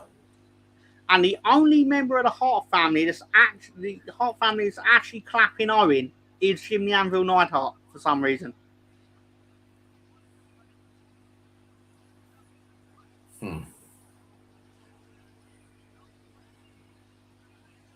Ian, what dwarf do you dislike the most? I like Red Dwarf the most.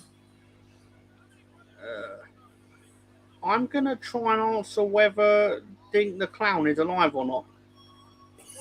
That was brilliant. That was fucking brilliant. Doink and Dink the Clown. Here comes Bret. Here comes Bret, baby. I even gets to hug Bruce on his entrance.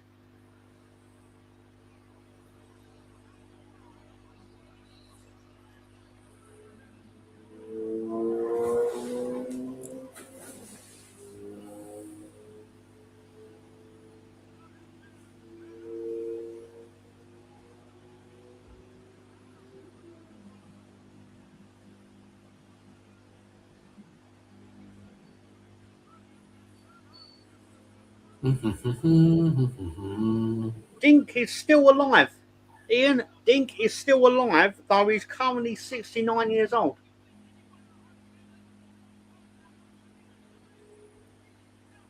I do, Ian. Macaroni cheese. And Unadan says Austria weren't in World War II.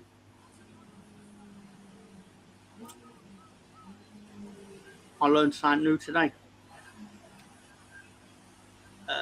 Austria were handing out canisters of water at the end of World War II. I think they had enough in World War One, I think. And Mac and Cheese says, I hear a car driving by. Well, good to confirm your hearing's working. And Mac and Cheese then said, only because their team captain left. Their team captain left. You know, I dislike the dwarf in the Maltesers advert. Right, Bret has entered the cage and Owen Hart immediately attacks his brother. Immediately attacks him. They're going after each other now. There's a lot of animosity here, a lot of grudge. Oh, he's going for the blowjob. Going for the blowjob. Beat the piss out of each other. Dwarf I dislike the most is Sleepy, says Director John.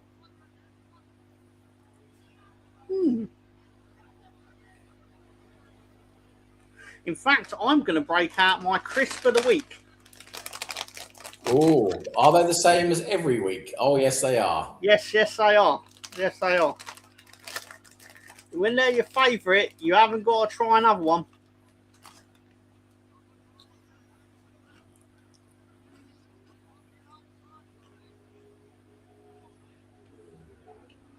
Importantly, the referee is not in the ring in the cage match. They stand outside only to monitor who escapes. Also, the man in the front row with no hair is quite anxious.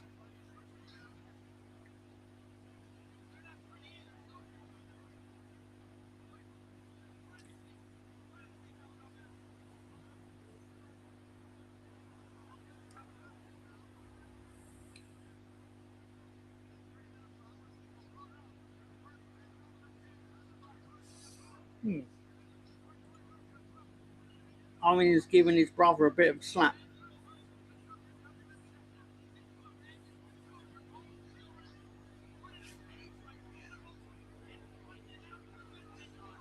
Mine, if the one who committed murder.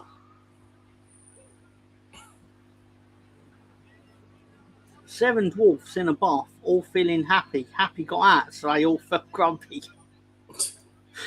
That's not PG. It's not PG at all, sir.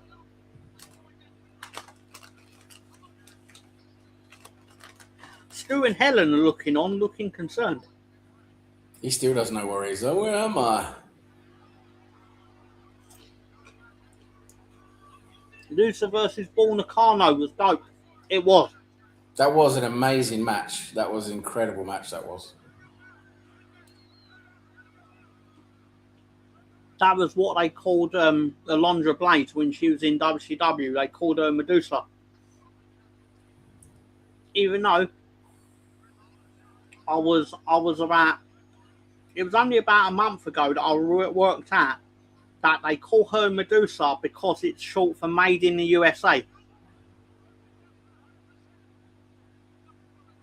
The more you know.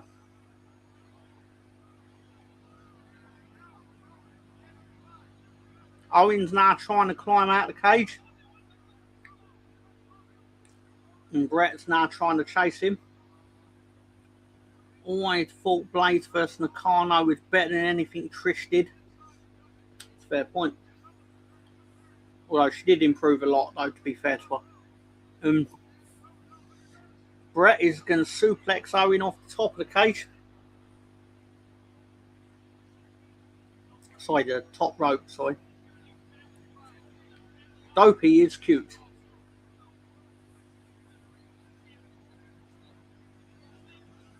It's very PG. There's nothing wrong with homosexual midget orgies. There's really not. As long as everyone's safe and goes home happy. It's not PG.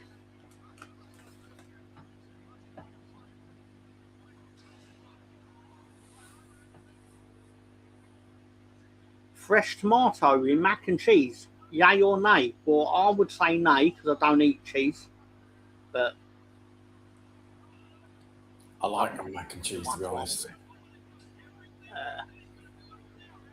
Bret is trying to crawl out of the cage and Owen's having none of it. Now Owen's trying to crawl out of the cage and Bret is having none of it.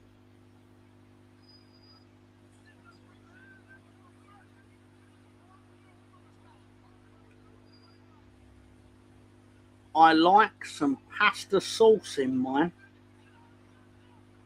See.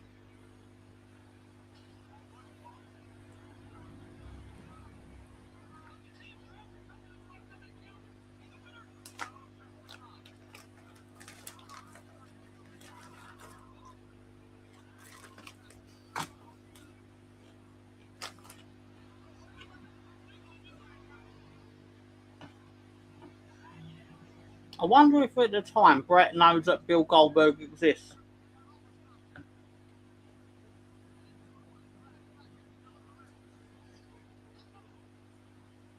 When does he come into the whole thing? Oh, Bill Goldberg joins WCW in 1997. Right. Homemade mac and cheese or the box? Pink Cushion says no. Macaroni cheese? No. Canadian mac and cheese is the best. Canadian mac and cheese is the box. It's the best. I can't have an opinion on it because I don't eat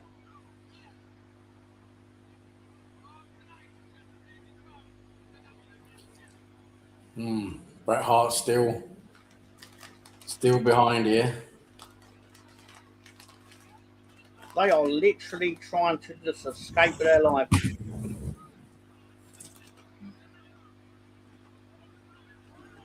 I mean, he could have easily got out there. I mean, this is stupid when it's like this, isn't it?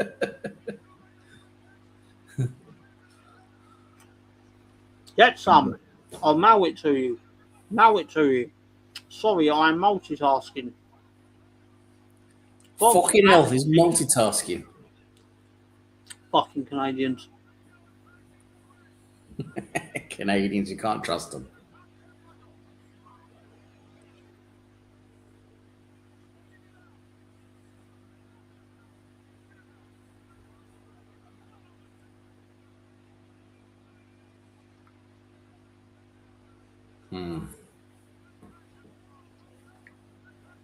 That was a good drop kick. Falling off the ropes.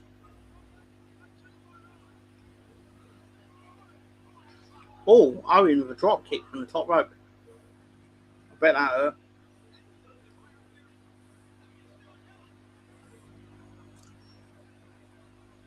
Oh, he nipped up and then immediately sprung to try and jump on the cage.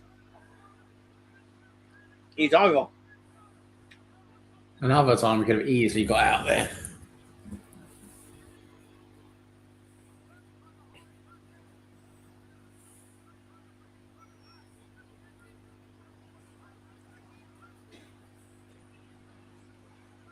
In reality, this would be over in about 10 seconds. It's just, I can understand you making drama out of it, but it's like when the guy's actually over and then it's like, oh, hang on, I'm going to wait a second so Bret can come and get me.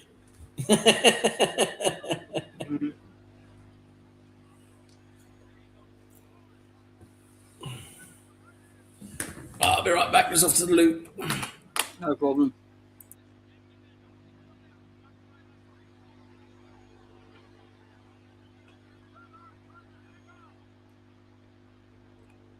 As long as they are happy. Is that the Canadians? No.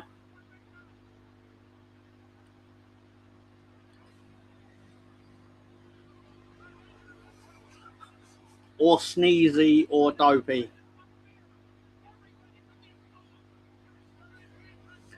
I see what you mean. I got what you're laying down. And Ian says, skip to it, Sam. Oh, we've got Stu and Helen back, looking concerned. Actually, to say Stu Hart looks like anything is generous. He looks like he doesn't know what day of the week it is, to be fair to him. Because arguably, he's still pulling the same face as he is in this photo. I know it's his face, so not really much else he can do, but still.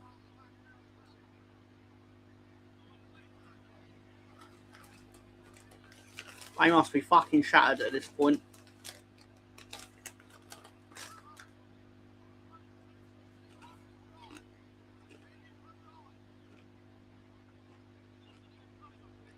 The Rock again. Let's see which one you're referring to. Oh, yeah. I believe that is Bret Hart's brother. Behind Stu. See if we get the other one. Yeah. He is dressed like The Rock, isn't he?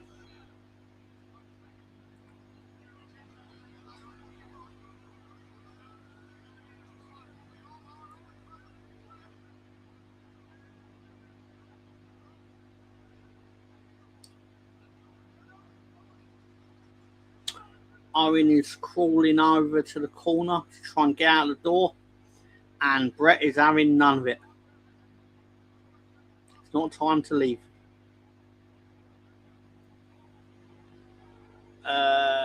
Bret just punched his brother in the chest. I wonder how many times they pretended to do this as children before they pretended to do this as adults. Oh well.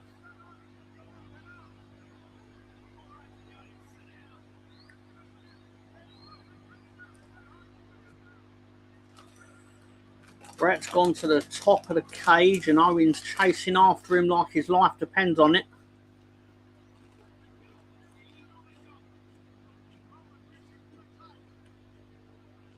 He's grabbing him by his singlet.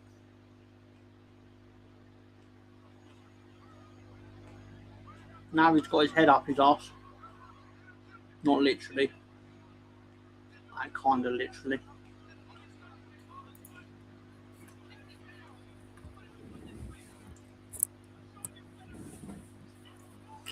Oh, Owen pulls Bret off the rope and he kind of crushed himself.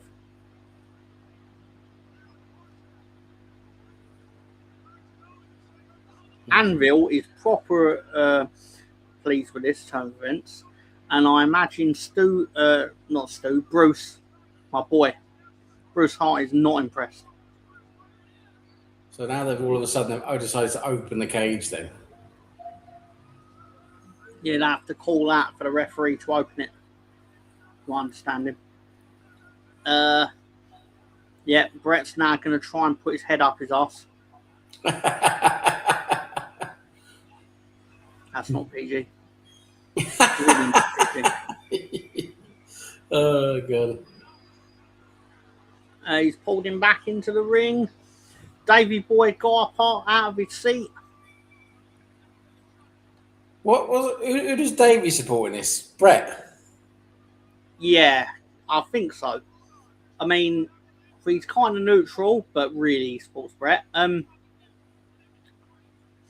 But the thing with Davey is that they've rehired him, clearly. Because he served his time, he served his punishment after being fired for buying human growth hormone. Mm.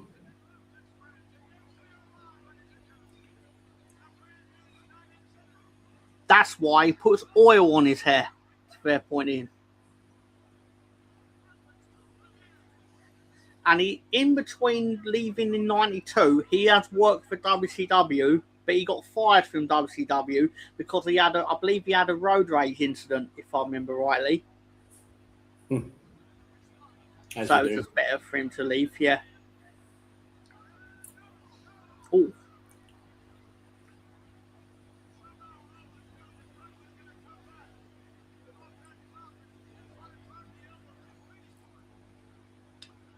I'm a big fan of the Mars bar diet. You don't eat the Mars bar. You stick it up your ass and let a Rottweiler chase you home. Billy Connolly.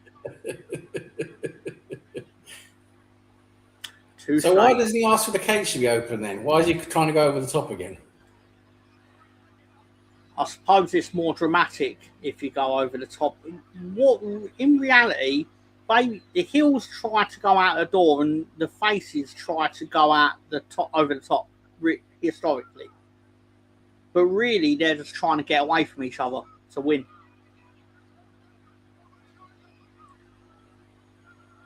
This is all this fucking match has been. Is Bret Hart catching Owen on the top? Yep.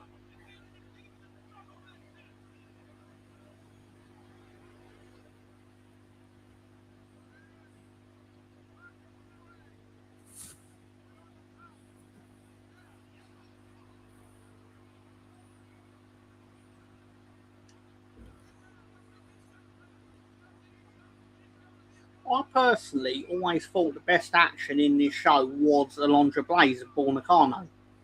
Yeah. Personally. But I appreciate this is really like, this is good shit, but the Alundra Blayze match is much easier watch, to put it that way. Yeah, I was just going to say there was more action in that than this. It's just them trying to climb out the cage. That's all it is. This is just two brothers trying to escape to win, really.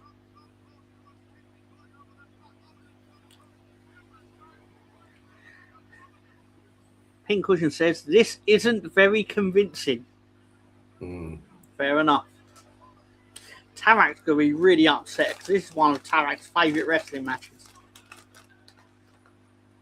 Well, he likes all the drama of nearly getting out there, I suppose, but it's just like, how many times can you see it? Like, I mean, this is what, the 10th time now Owens tried to get out? It's because of the amount of times that he nearly gets out, I suppose. Oh, hang on. Let's check in with Bruce.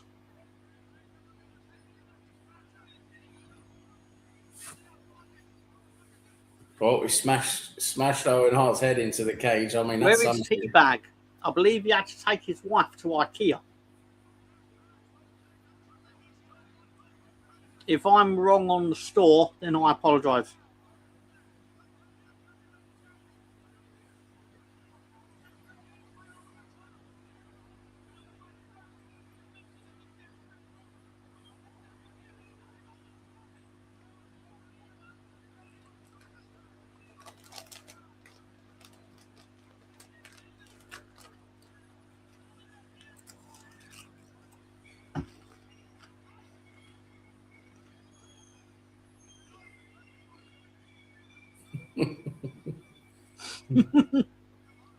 Fucking hell. IKEA? He's never coming home, is he? Get lost in there. Oh, I bet that hurt. And they're lying on the canvas again.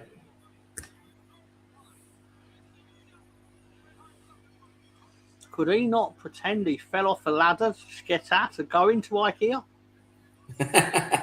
Yeah. Pull a sickie. King of farts, more like.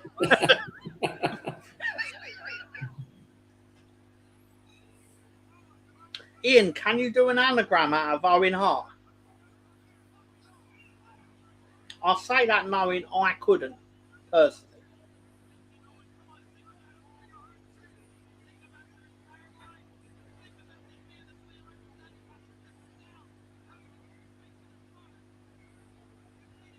Or, actually, I could if I said Owen Hart.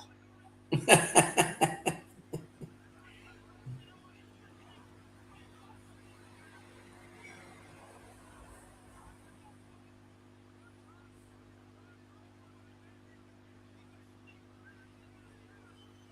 think this might be one of the only times that Martha Hart, Owen's wife, is actually in the wrestling.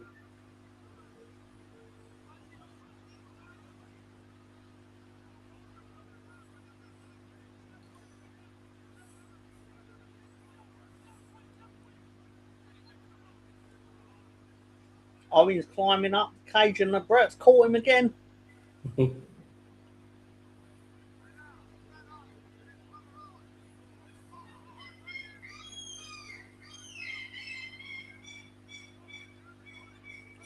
they're lying on the canvas again. Oh, fuck. Owen fell and crotched himself on the rope that time. Fucking hell. Bet that hurt. That canvas. Oh, the door's open now all of a sudden. That's funny, the door's open all of a sudden. Slam it on his head.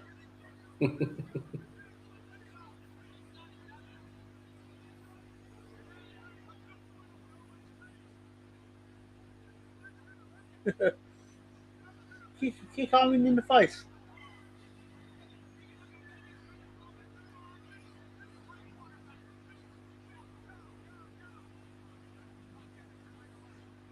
Oh, very good, Ian. Another W, Owen Hart, anagram. And Town Hair.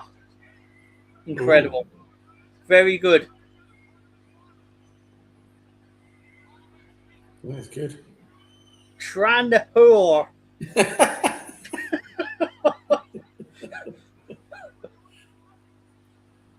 Do we all get wrestling names? Oh, you can do if you want one, Dan.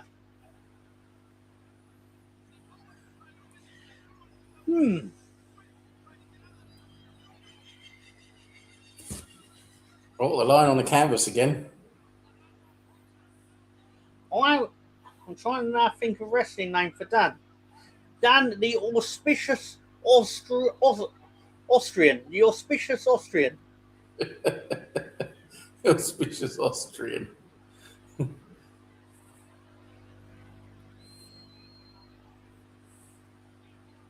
I've got one for Sam, but YouTube keeps reporting me when I type it.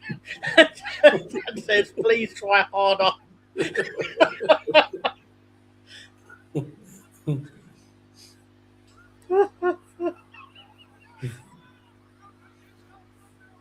And poor to Nick John's idea. It's very good.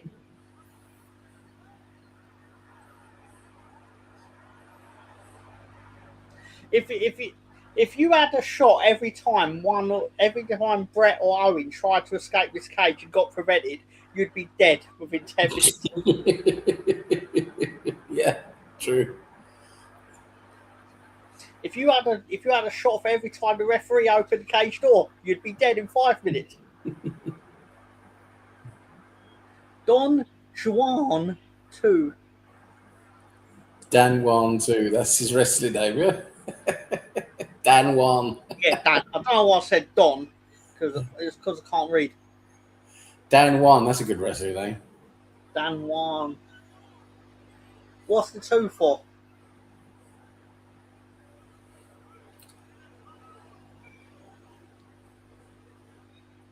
Owen and Bret are still going at it. A line on the canvas again. Oh my God, he fucking shot Owen into that cage like a motherfucker.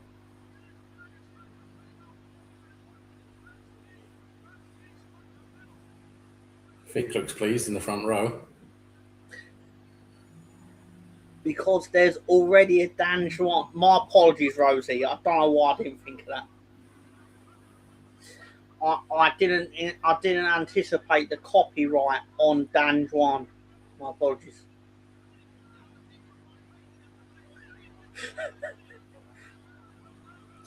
What happened to Owen? Why did he just fall over? I think he just bollocks. I actually can't really explain that what just happened there.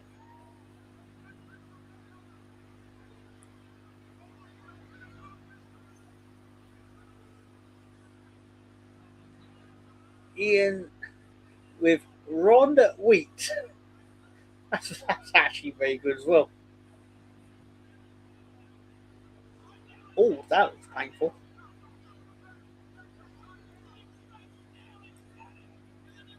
Havoc Hoffinger.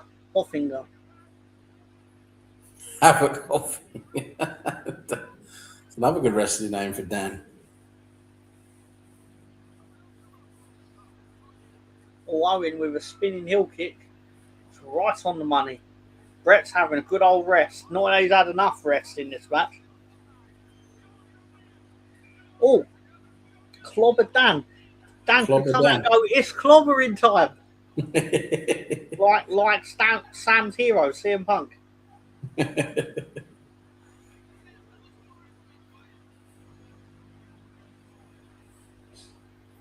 Oh, 17th time he's going to try and get out now, Owen. I wonder what's going to happen. Titanic Tartan. I believe that is Rosie.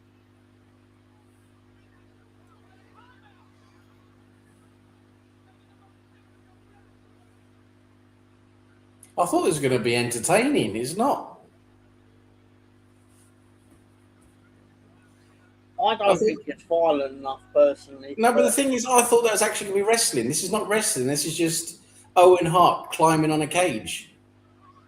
Him trying to escape. Rosie says, people may take that name as an instruction, Dan.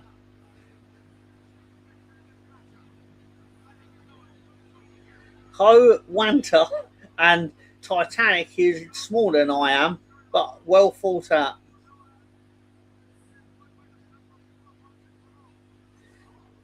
That's for Shortbread She-Ra.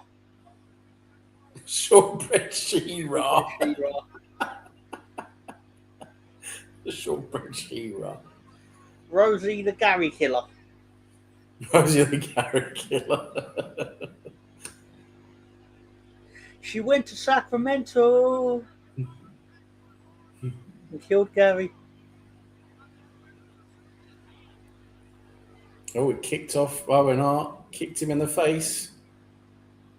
Oh, Jesus Christ, he took a tumble there.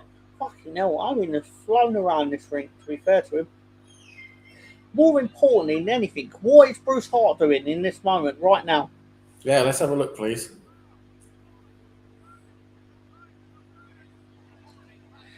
I could be wrong, but I do believe this is the last appearance until 2010 for Bruce Hart. Right. No, tell a lie. We see Bruce again in 1997. I got that wrong. I do apologise. Sorry, Bruce. I'm sure he's pleased you got it right. Yeah. Well, you know what these Hart family members are like. They remember. They're very litigious, are they? Yeah. I'm surprised Bill Goldberg's not been sued out of his ass.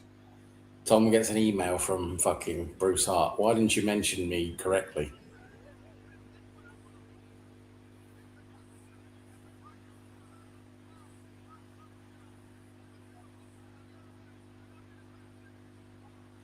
For fuck's sake, just get it over already.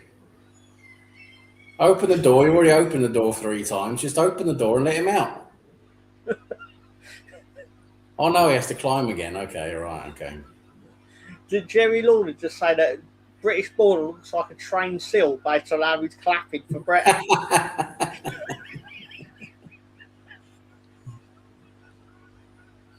One ref.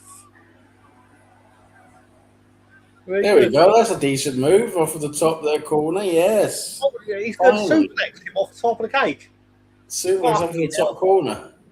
Oh, Jesus Christ. That's some doing. Dr. John with hat owner. What an anagram. Incredible. Oh, here we go. Martha and Diana. The Hart sisters.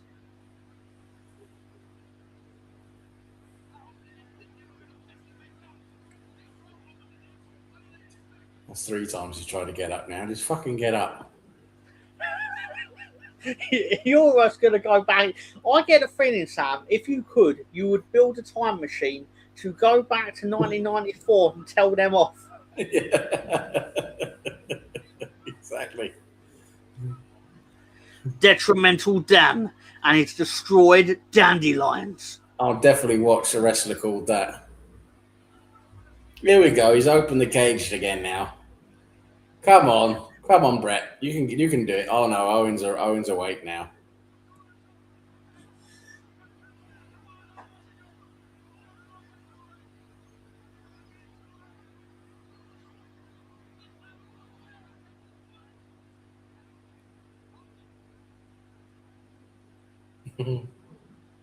Raging Rosie and a Roseship Remedies.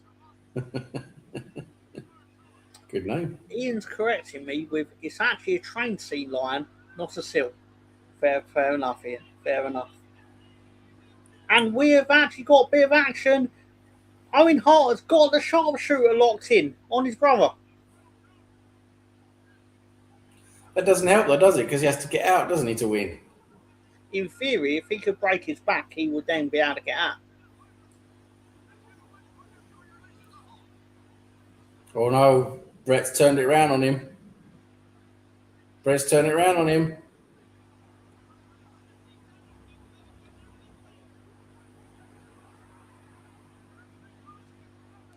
Bret's now got the sharpshooter on his brother, because of course he has. It's his move.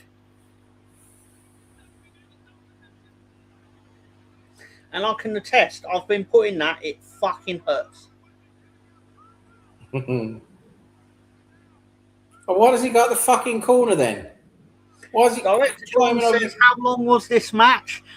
You wouldn't watch it us ever again if I told you the answer to that. No, I will. I'm correcting the commentator. You were merely quoting him. Oh, fair enough. Thank you, Ian. I appreciate your generosity with that, because otherwise I was fully accepting that I fucked it up. I can tell you though, John, it's not ending anytime soon. This is getting ridiculous at this point. Jesus Christ! This is getting ridiculous. You could just when he had Owen in the sharpshooter and finished him not finished him, but he was done after the sharpshooter. You could have just gone out. Why didn't you just open the corner? You could just gone out the corner. Thank you, Ian. There's a million ways this could have been done better, but personally, I would have them just beating the shite out of each other. I think the company's PG rules have probably actually affected how they did this, to be fair to them.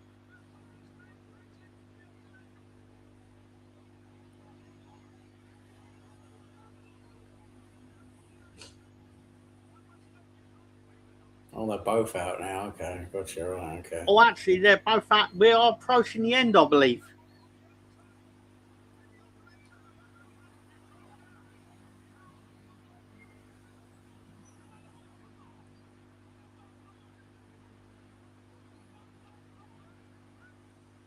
I mean, that didn't look fake at all, did it? Owen Hart just suddenly got caught in the cage. Owen's trapped. Owen's trapped.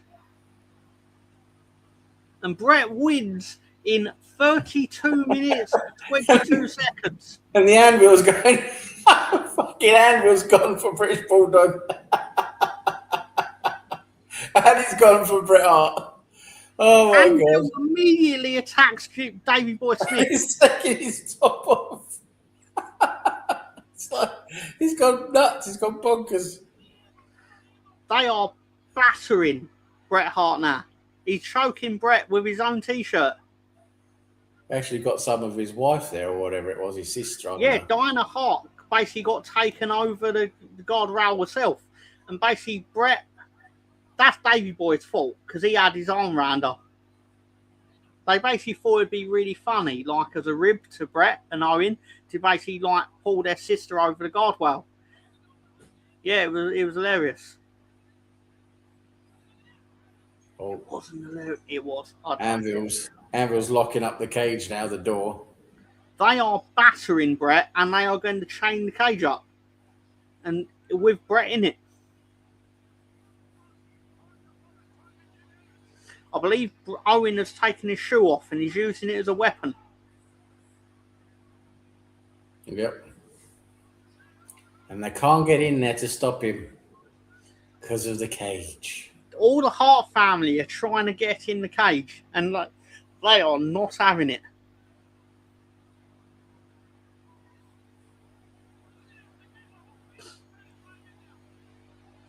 I'm willing to give this match 27 dildos out of 26 dildos because Bruce Hart is involved.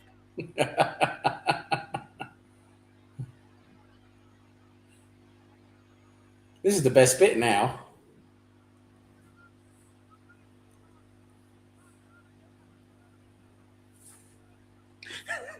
I like how they tried to knock Bruce Hart off and Bruce is like, nah, I'm not going to let that happen.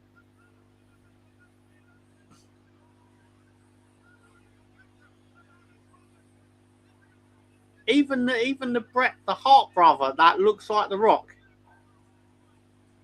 is trying to get in.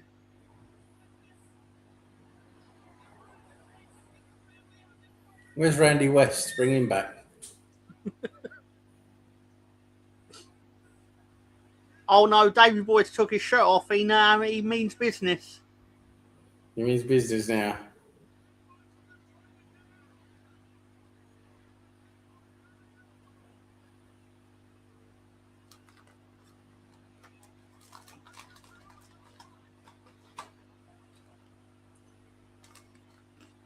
They're in.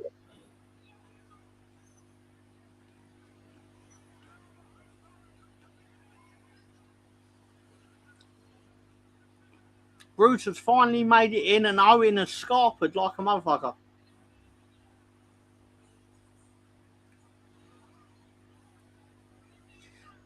Shulukan tuck and cuck and slapper and his inedible avocados. What? What? The only inedible avocados are unripe ones. True. Important information there. And Owen is leaving. I do believe when I was watching this in 1994, because I watched a Tuesday night replay of this, Sky Sports would have adverts, so they'd put little captions, and I remember vividly they had one that said Owen's the loser and a bad one. Yeah. Yeah. All avocados are inedible, says Rosie. Dan best part of this match says is when it was avocado, delicious. Sorry, son? I said the best part of this match was when it was actually done. You know, and had all the when Davey when Anvil went ape shit on the British Bulldog and they all started climbing in the cage. That was the best bit. I bet you dislike olives too, Rosie. And Todd Pettingill is now chasing Owen, and he wants to earn explanations to his behaviour. And Owen is convinced he's still the rightful winner, but you're not because you lost.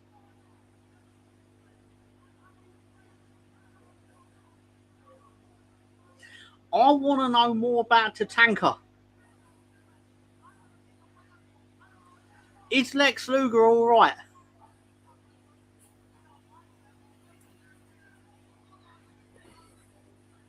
Dan says, of course she does, meaning dislike olives, presumably. Avocados, tinned meat, olives, blue cheese, and ravioli. Oh, I don't mind ravioli, especially if it's a beef one. Anyway, any type of melon. Popeye loves olives, so I've heard. He's a bit impartial to oil as well. Yeah. All the Hart family are leaving. Why is Jerry Lawler wearing a tea doily?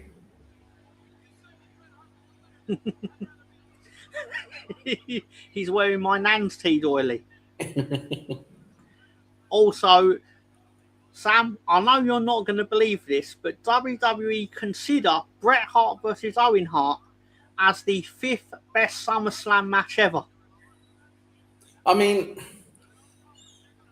I can see like where they're coming from if they think that excitement is them trying to get out the cage. But for me, just that wasn't very exciting. I wanted to see them wrestle. I want to see them wrestle, not just trying to climb out of a cage. Yeah, I thought their match at WrestleMania 10 was actually a lot better. Yeah, but, I agree.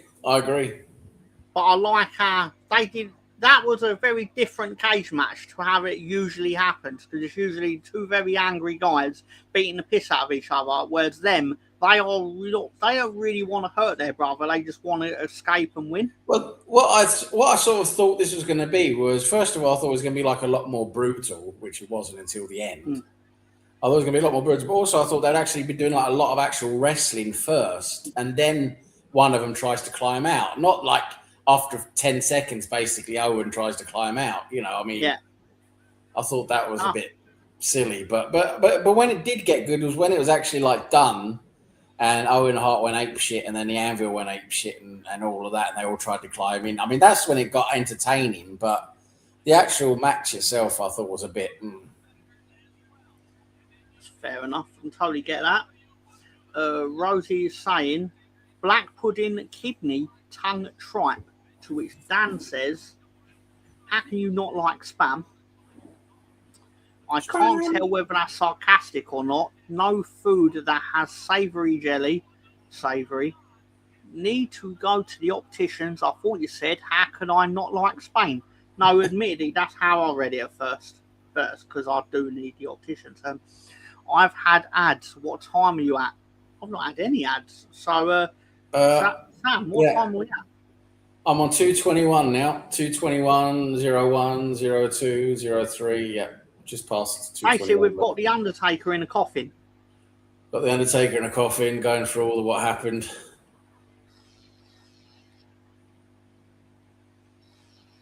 We are now doing the build-up for our main event. The Undertaker versus The Undertaker. This is a real thing that occurs. This is grade A wrestle bollocks. 10 out of 10 for bollocks.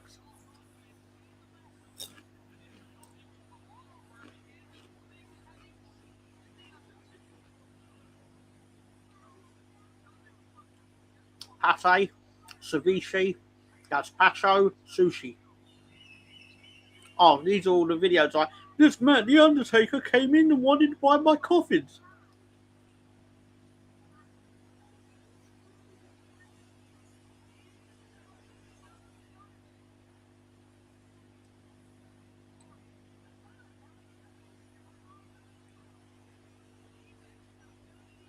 We then got the $1 Million Man claiming he has possession of The Undertaker. Paul Bearer. Paul Bearer's like, no, you haven't. I have the possession of The Undertaker. You have bollocks. So I suppose they're going to come out with each of their own Undertakers, aren't they now? We have to tell which one's which. Yeah. Corned beef is delicious. It is delicious. Gazpacho, isn't that Pinocchio's father? I thought it was Lisa Simpson's favourite meal. Sushi is very varied. Corned beef is one of Zach's favourites. His friends used to tease him and tell him it was war rations.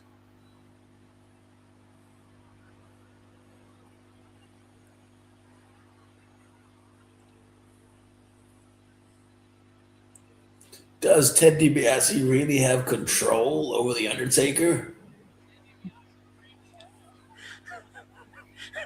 I can't believe he has control over Tatanka with his $10.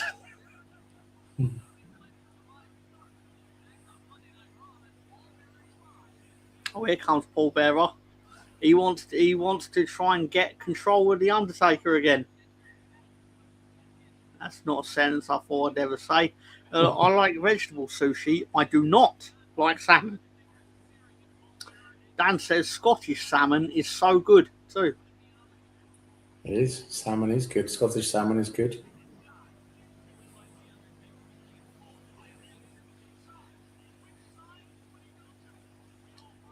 Ian says you probably dislike the sashimi part of sushi the most. I don't eat it. Oh, we've discovered that Ted DiBiase's Undertaker is powered by money. $10 presumably.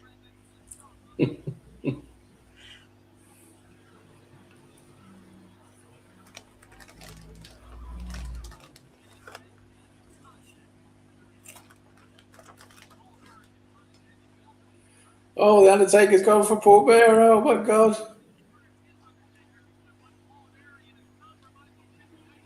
I make salmon for Zach regularly. The smell, yeah. Sashimi is the fish. I was going to say he's got his hand around Paul Bearer's neck, but that would imply that Paul Bearer has a neck.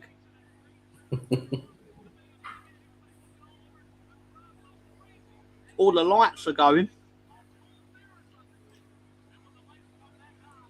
Oh, Sam, I've got to prepare you for this. They have upped the production value of The Undertaker upon his return. Yeah. Rosie says, yeah, not a big fan of fish.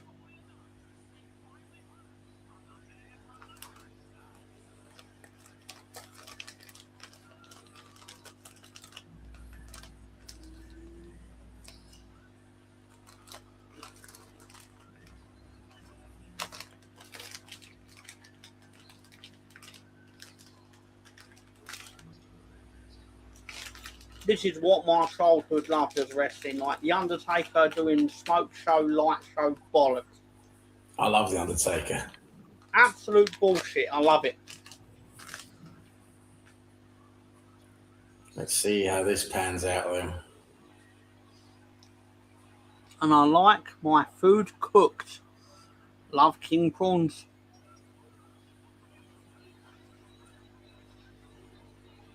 He's been involved a lot today, ain't he, old $1 Million Man?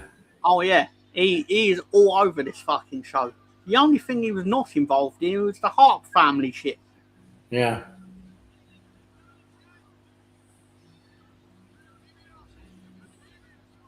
It's now time for main event Ted.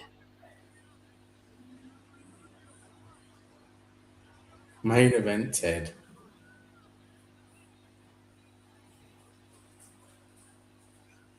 Pink Cushion Ian says, I hate king prawns.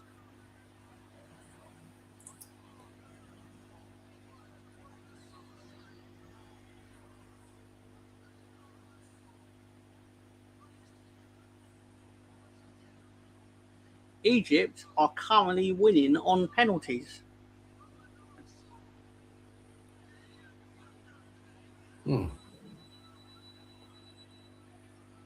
Yep, looks like they will be winning the match on penalties. I can tell that's not Undertaker. I can tell by the way he walks. Gooner Channel says, I don't know what I said, Gooner Channel, we'll understand. It's the only royalty I like. King prawns.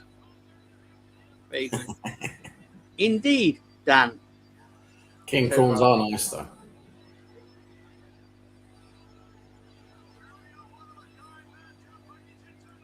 And yes, it is time for Ted DiBiase's Undertaker. I could tell straight away it's not him. Good fun though. I want to see him against the real Undertaker.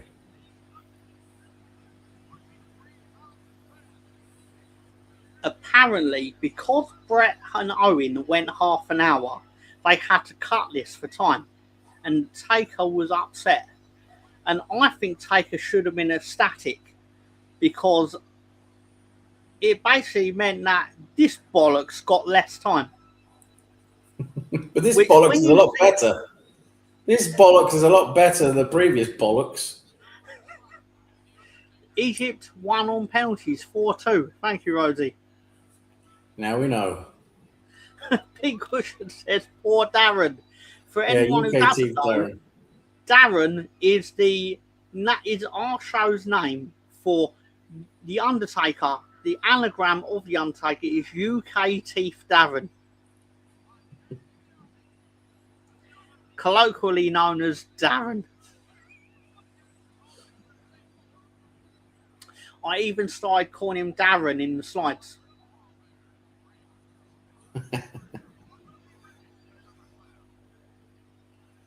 Who is it? It's Steve Austin, isn't it?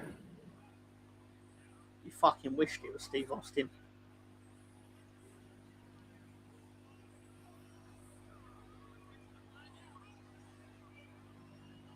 What does the brain dead Finkel say?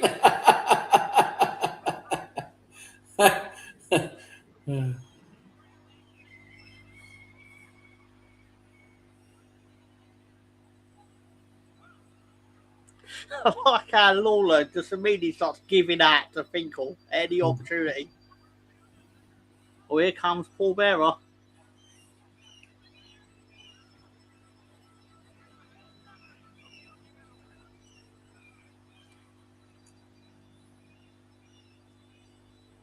I believe he's beckoning down a coffin or a casket. Yeah.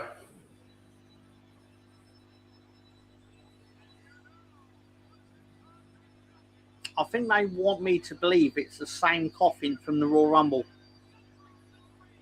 It's not, but still. What do you get when you cross human DNA with a dolphin DNA? I don't know, Rosie. What do you get when you cross human DNA with dolphin DNA?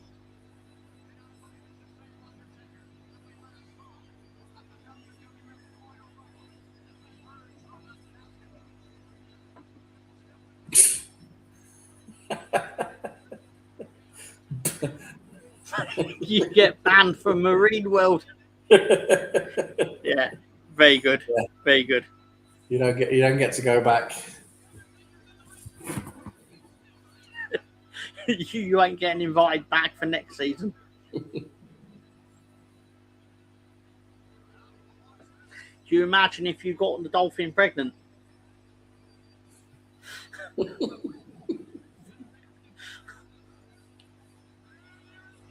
Outrageous. What is in that coffin?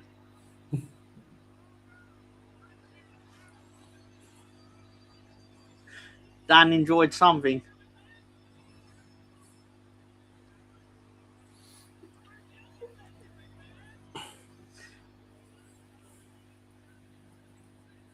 What is Bearer up to? Oh no, he's pulled a giant urn out of the coffin. The size of that thing. That's what she said.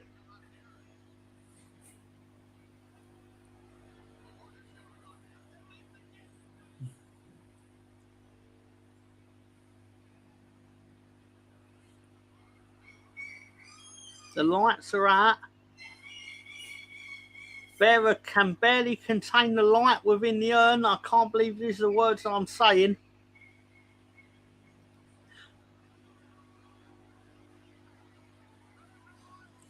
Sam, he's managed to put a light bulb in the urn. Oh, my God. My God, look at it. The urn is creating light.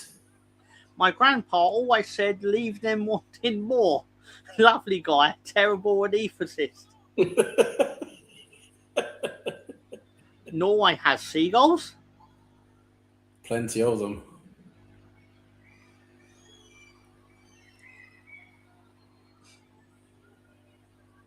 Just think how many NBA championships will be won in this building. And they know that it's in the same building that Bret and Owen stunk up the joint for Sam Greenwood. I think they start winning championships pretty quickly, don't they? I mean, isn't this about the time when Michael Jordan's at his best?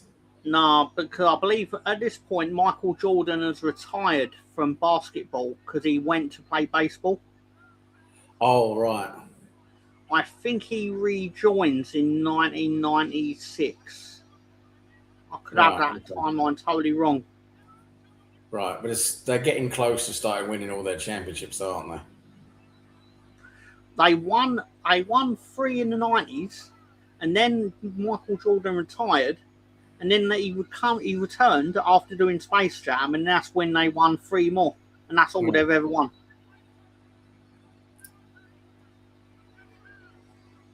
Confucius says, man who walks through a swinging door is going to Bangkok. Dan says, never trusted dolphins.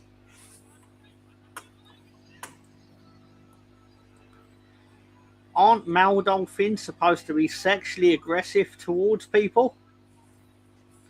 Can't make head nor tail with them. There's no such thing as a seagull. I've swum with them. They were delightful. Were they polite to you, Rosie? I know, pedantic Polly. I'm always telling people there's no bird called a seagull. Has Rosie swam with seagulls or dolphins? Oh, look who's back. UK team Darren. I think this is some of the best things Ted DiBiase's done. The look on his face is excellent. That man is absolutely fucking dumbstruck by what is going on. So what the fuck have I got myself into? And we are preparing to do the Darren versus Darren. I like how the fake Undertaker's actually got he's actually copied his tattoos. Yeah. They've actually the Undertaker, the actual Undertaker has got a different colour scheme now. He's now wearing purple trim to differentiate between the two. Although you don't really need to, because when they go head to head, they kill the entire thing.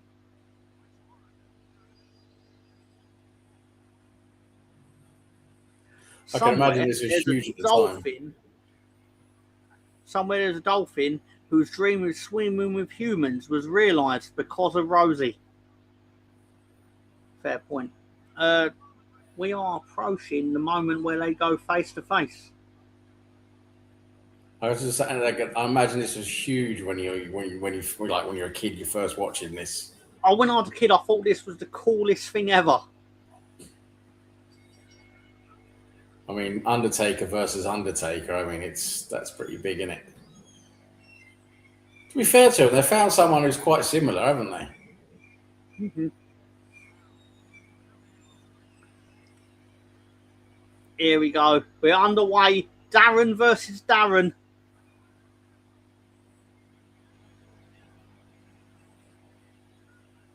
I mean, it's kind of hard to find a 7 foot tall man that looks like another 7 foot tall man, to be fair to them.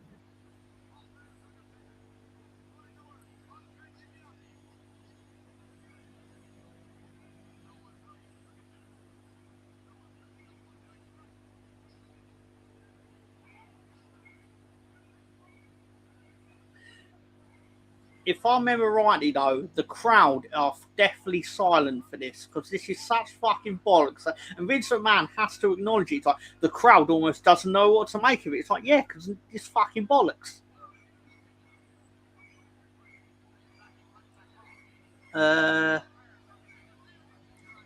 Swam with both. I've just looked up the other Darren. By the way, going off topic, I bought opal fruits today. Are they called Starburst now? Or am I misremembering that?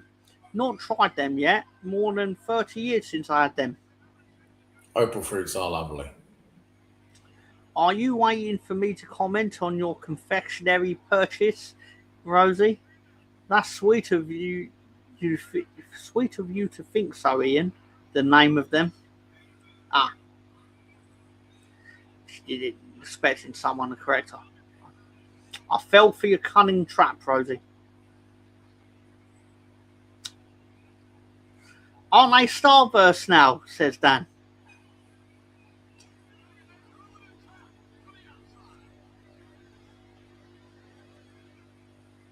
They do taste nice, though.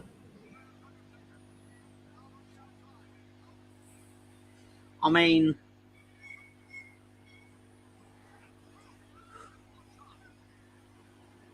they should have actually brought back the referee's twin as well to do double. Yeah, that would have been good.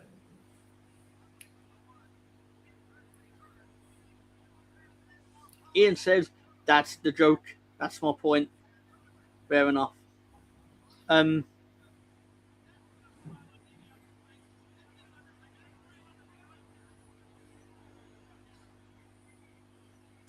This Undertaker's going to do his move now. Oh, he's going up for primary school.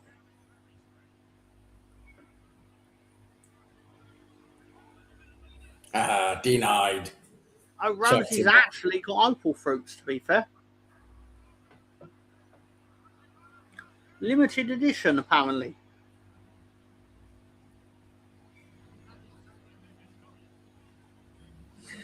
Oh, it's Undertaker versus Underfaker. This is it. Now he's showing him the real move. That's my move. Undertaker's going up for primary school properly.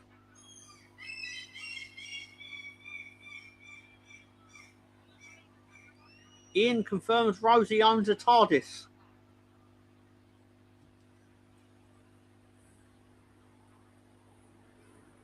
Did you buy them at Jumble Sale from 30 years ago? Admittedly, that was my first thought. They taste exactly the same. Opal fruits are nice. They're tasty.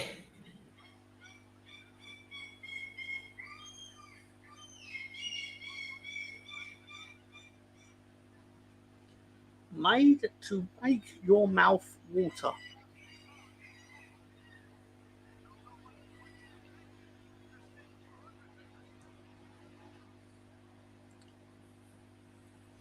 Yeah, Ian, Undertaker actually ends up working for the WWF as a different character.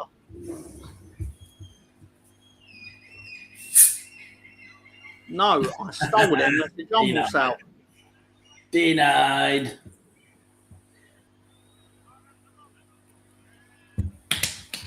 Oh, I like how he sits up. I was about to say he sits up like the Undertaker. I mean, he is the Undertaker. I don't know what I said. He's the real one. Yeah. I remember someone said to me, "You know, it was a different Undertaker." I was like, "No, it's clearly the same guy from 1991. Clearly."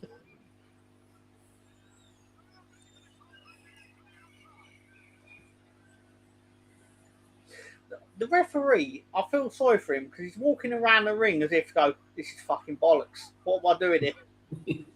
He hasn't done anything, has he?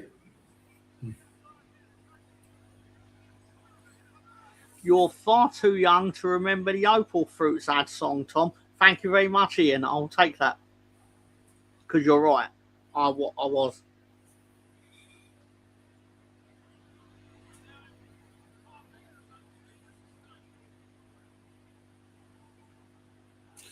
What other sweets have changed? There have been other sweets that have changed names, haven't they? With like the Americanization of them and stuff, the new ownerships and that.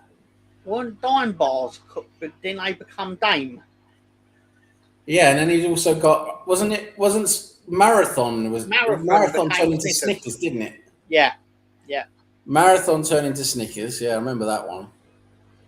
Made to make your mouth water, says Dan, and Snickers. Yes, correct. Those were the main two that I could think of off the top of my head, rather than Opal Fruits, obviously.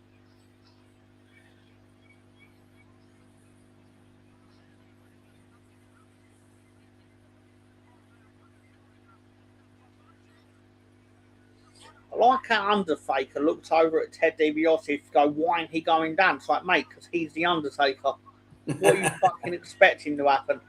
He's managed to do a choke slam on him, though. He's managed to do a choke Undertaker with a choke slam on Undertaker. Undertaker's set up and Ted DiBiase's not happy. Gary in the house with hello. Hi, Gary. Hi, Gary. Gary, who's going to win out of Undertaker or Undertaker?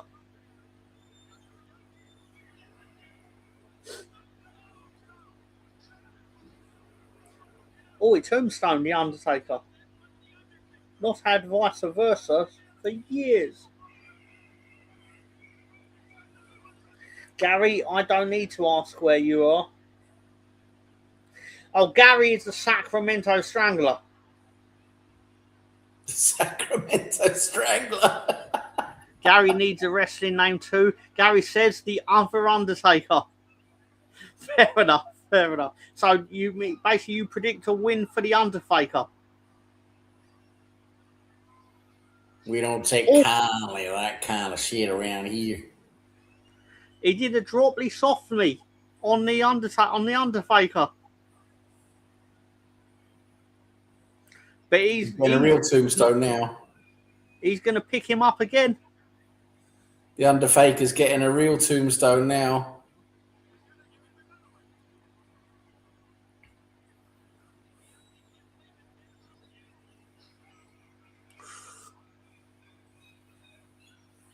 He's not had enough yet, though. Vice versa, and the Sacramento Slammer and the Gator Slags. Gary is Darren Free. Do you remember them, Ian? No, Rosie. My favourite move of the night. We've going to have a jumping. Drop me softly, brother. Here we go. He's done. The Undertaker is done. The Undertaker wins. The Undertaker wins at 8 minutes 57. And he should be thanking Bret Hart that they went half an hour. Because this match was fucking bollocks. I loved it. But it was fucking bollocks. Ted DiBiase running away. as he always does. Really? Do you guys remember vice versas? I know of them, but I never used to have them. Oh, Ted ran off, by the way, because of course he did. Who was the other Undertaker then? It's a man named Brian Lee, but he will turn up as a different character in a few years' time. When I first saw him like up close, he looked a little bit like Steve Austin to me, just a little bit. Interesting, because he obviously he's not Steve Austin, but because Steve Austin's still working in the WCW. Yeah. But I can see why you'd say that. I went.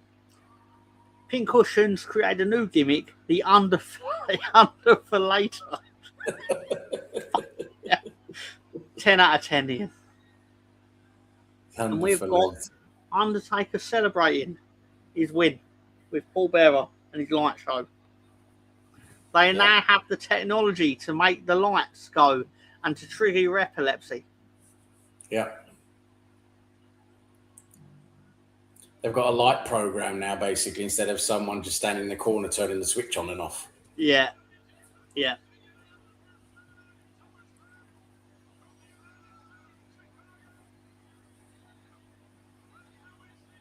Oh, Macho Man wrapping out for us. Yeah. Oh, yeah. He went down well, says Rosie. Ooh, ooh. So this is the end of the Macho Man in the WWF. Well, here comes Undertaker behind. Oh, I wanted to see him. He was walking up behind Macho Man. That's okay. We've got Leslie Nielsen again. And we are now back with our celebrities for the evening, Leslie Nielsen and George Kennedy. They are going to solve the mystery of the Undertaker. And the coffin is empty. Because of course it is.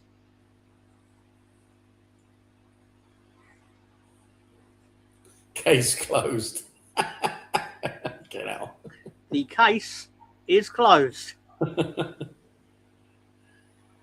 Good old Naked Gunship. Leslie Nielsen is was And absolutely amazing. And that's it. We're done. SummerSlam 1994. We are done. Yep. So, Sam Greenwood, what did you make of SummerSlam of the year 1994? Well, I must say it was a pretty good show overall. Not any of the best we've watched, but I did enjoy vice versa. Yeah, I did enjoy the women's match. I thought that was the surprise of the night. The women's match was very good. Yeah, I mean all the nonsense at the end of the Hart Brothers match at the end when it was over and everything. That was good fun. And yeah, it was fun to see the two Undertakers. I thought that was a bit of a fun spectacle as well. But overall, I thought that the cage match was a bit disappointing, and that the ladies' match was the actual surprise of the night for me. I thought that was the best overall impressive match. And yeah, it was still a good show though. I mean, it's good to see the Undertaker back though. That was good. So you're happy Taker's back. Yeah. I suppose you was happy to see Walter Payton of the Chicago Bears. That was good to see as well. See him show up. And Rosie, we watching you do National Anthem when the show ends. It was around the 20th minute mark, Rosie. So for anyone who wants to hear Sam sing the North Vietnam National Anthem, it's at the 20-minute mark of the show. With white chocolate and milk chocolate, they were like me. I love minstrels, by the way. I don't know if they still do them, but I love them. The anthem is a celebration of lamb chop pak choy, Rosie, says Ian. So, we are going to head back over to WCW for our next episode. Now, obviously, I can't guarantee it's next Friday, so obviously, depending on who is in the World Cup quarterfinal, will determine whether we hear or not. But I'll let you all know generally whether we'll be back or not. But we'll be going over to WCW for the 1994 version of the Fall Brawl. The Fall Brawl. The Fall Brawl, because it's in September of 1994. See what I did there?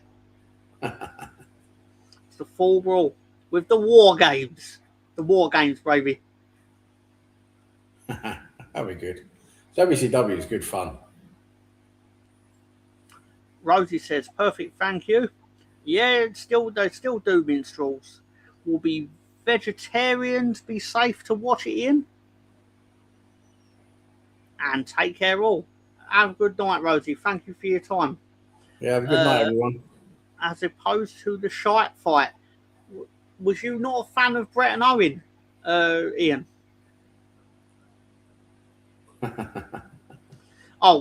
We are finished with Bret and Owen. We don't get another Bret versus Owen, if I remember rightly, on pay-per-view. So we are done with Bret and Owen. So we'll move on to other things. Probably just as well, to be honest. Yeah. So next time we're here, we're going to go back over to the WCW and watch their nonsense. I love the Undertaker shit. They were originally going to have them combine and be an Undertaker tag team. Wow, that would have been quite funny. Yeah. But then when the match went down like a lead balloon, they were like, "No, we shouldn't do this." So we just got rid of him and just went with one Undertaker. Yeah. But still, I can't believe that's all sentences that come out of my mouth. I'm a vegetarian, so yes, Rosie. Ribshot says, ladies. How you doing, Ribshot? Hey, Ribshot. How you doing? Go follow Ribshot for all your wrestling animation needs. Good stuff. Pink Cushion's happy to see you because he said rib. Ribbit. Rib. Anyway, I'm not going to do another 17-year outro because I don't hate you that much. So, Sam, are they doing a trip tomorrow? I don't know.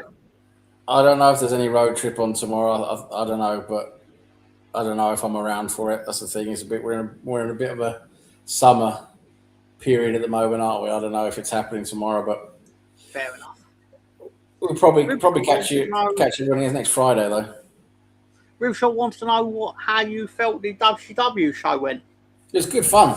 I mean, the WCW is a lot more entertainment at this time, isn't it? I thought it was more fun to see some of the old stars over there. I mean, they got Sensational Sherry. I mean, that right there is a big bonus.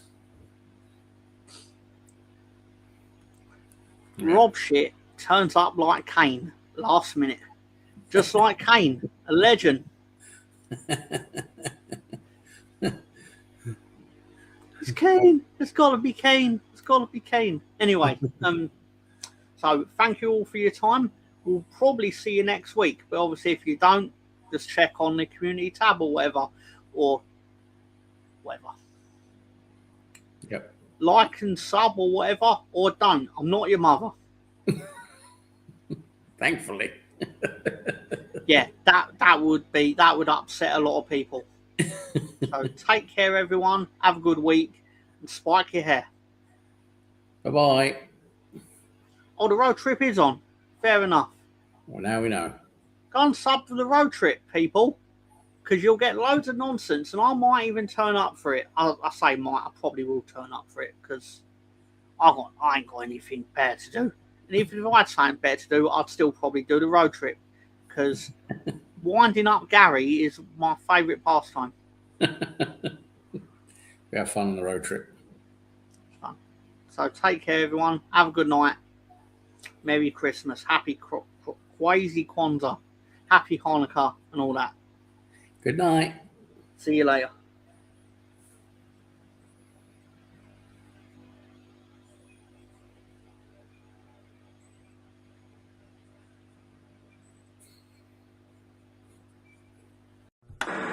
Mr.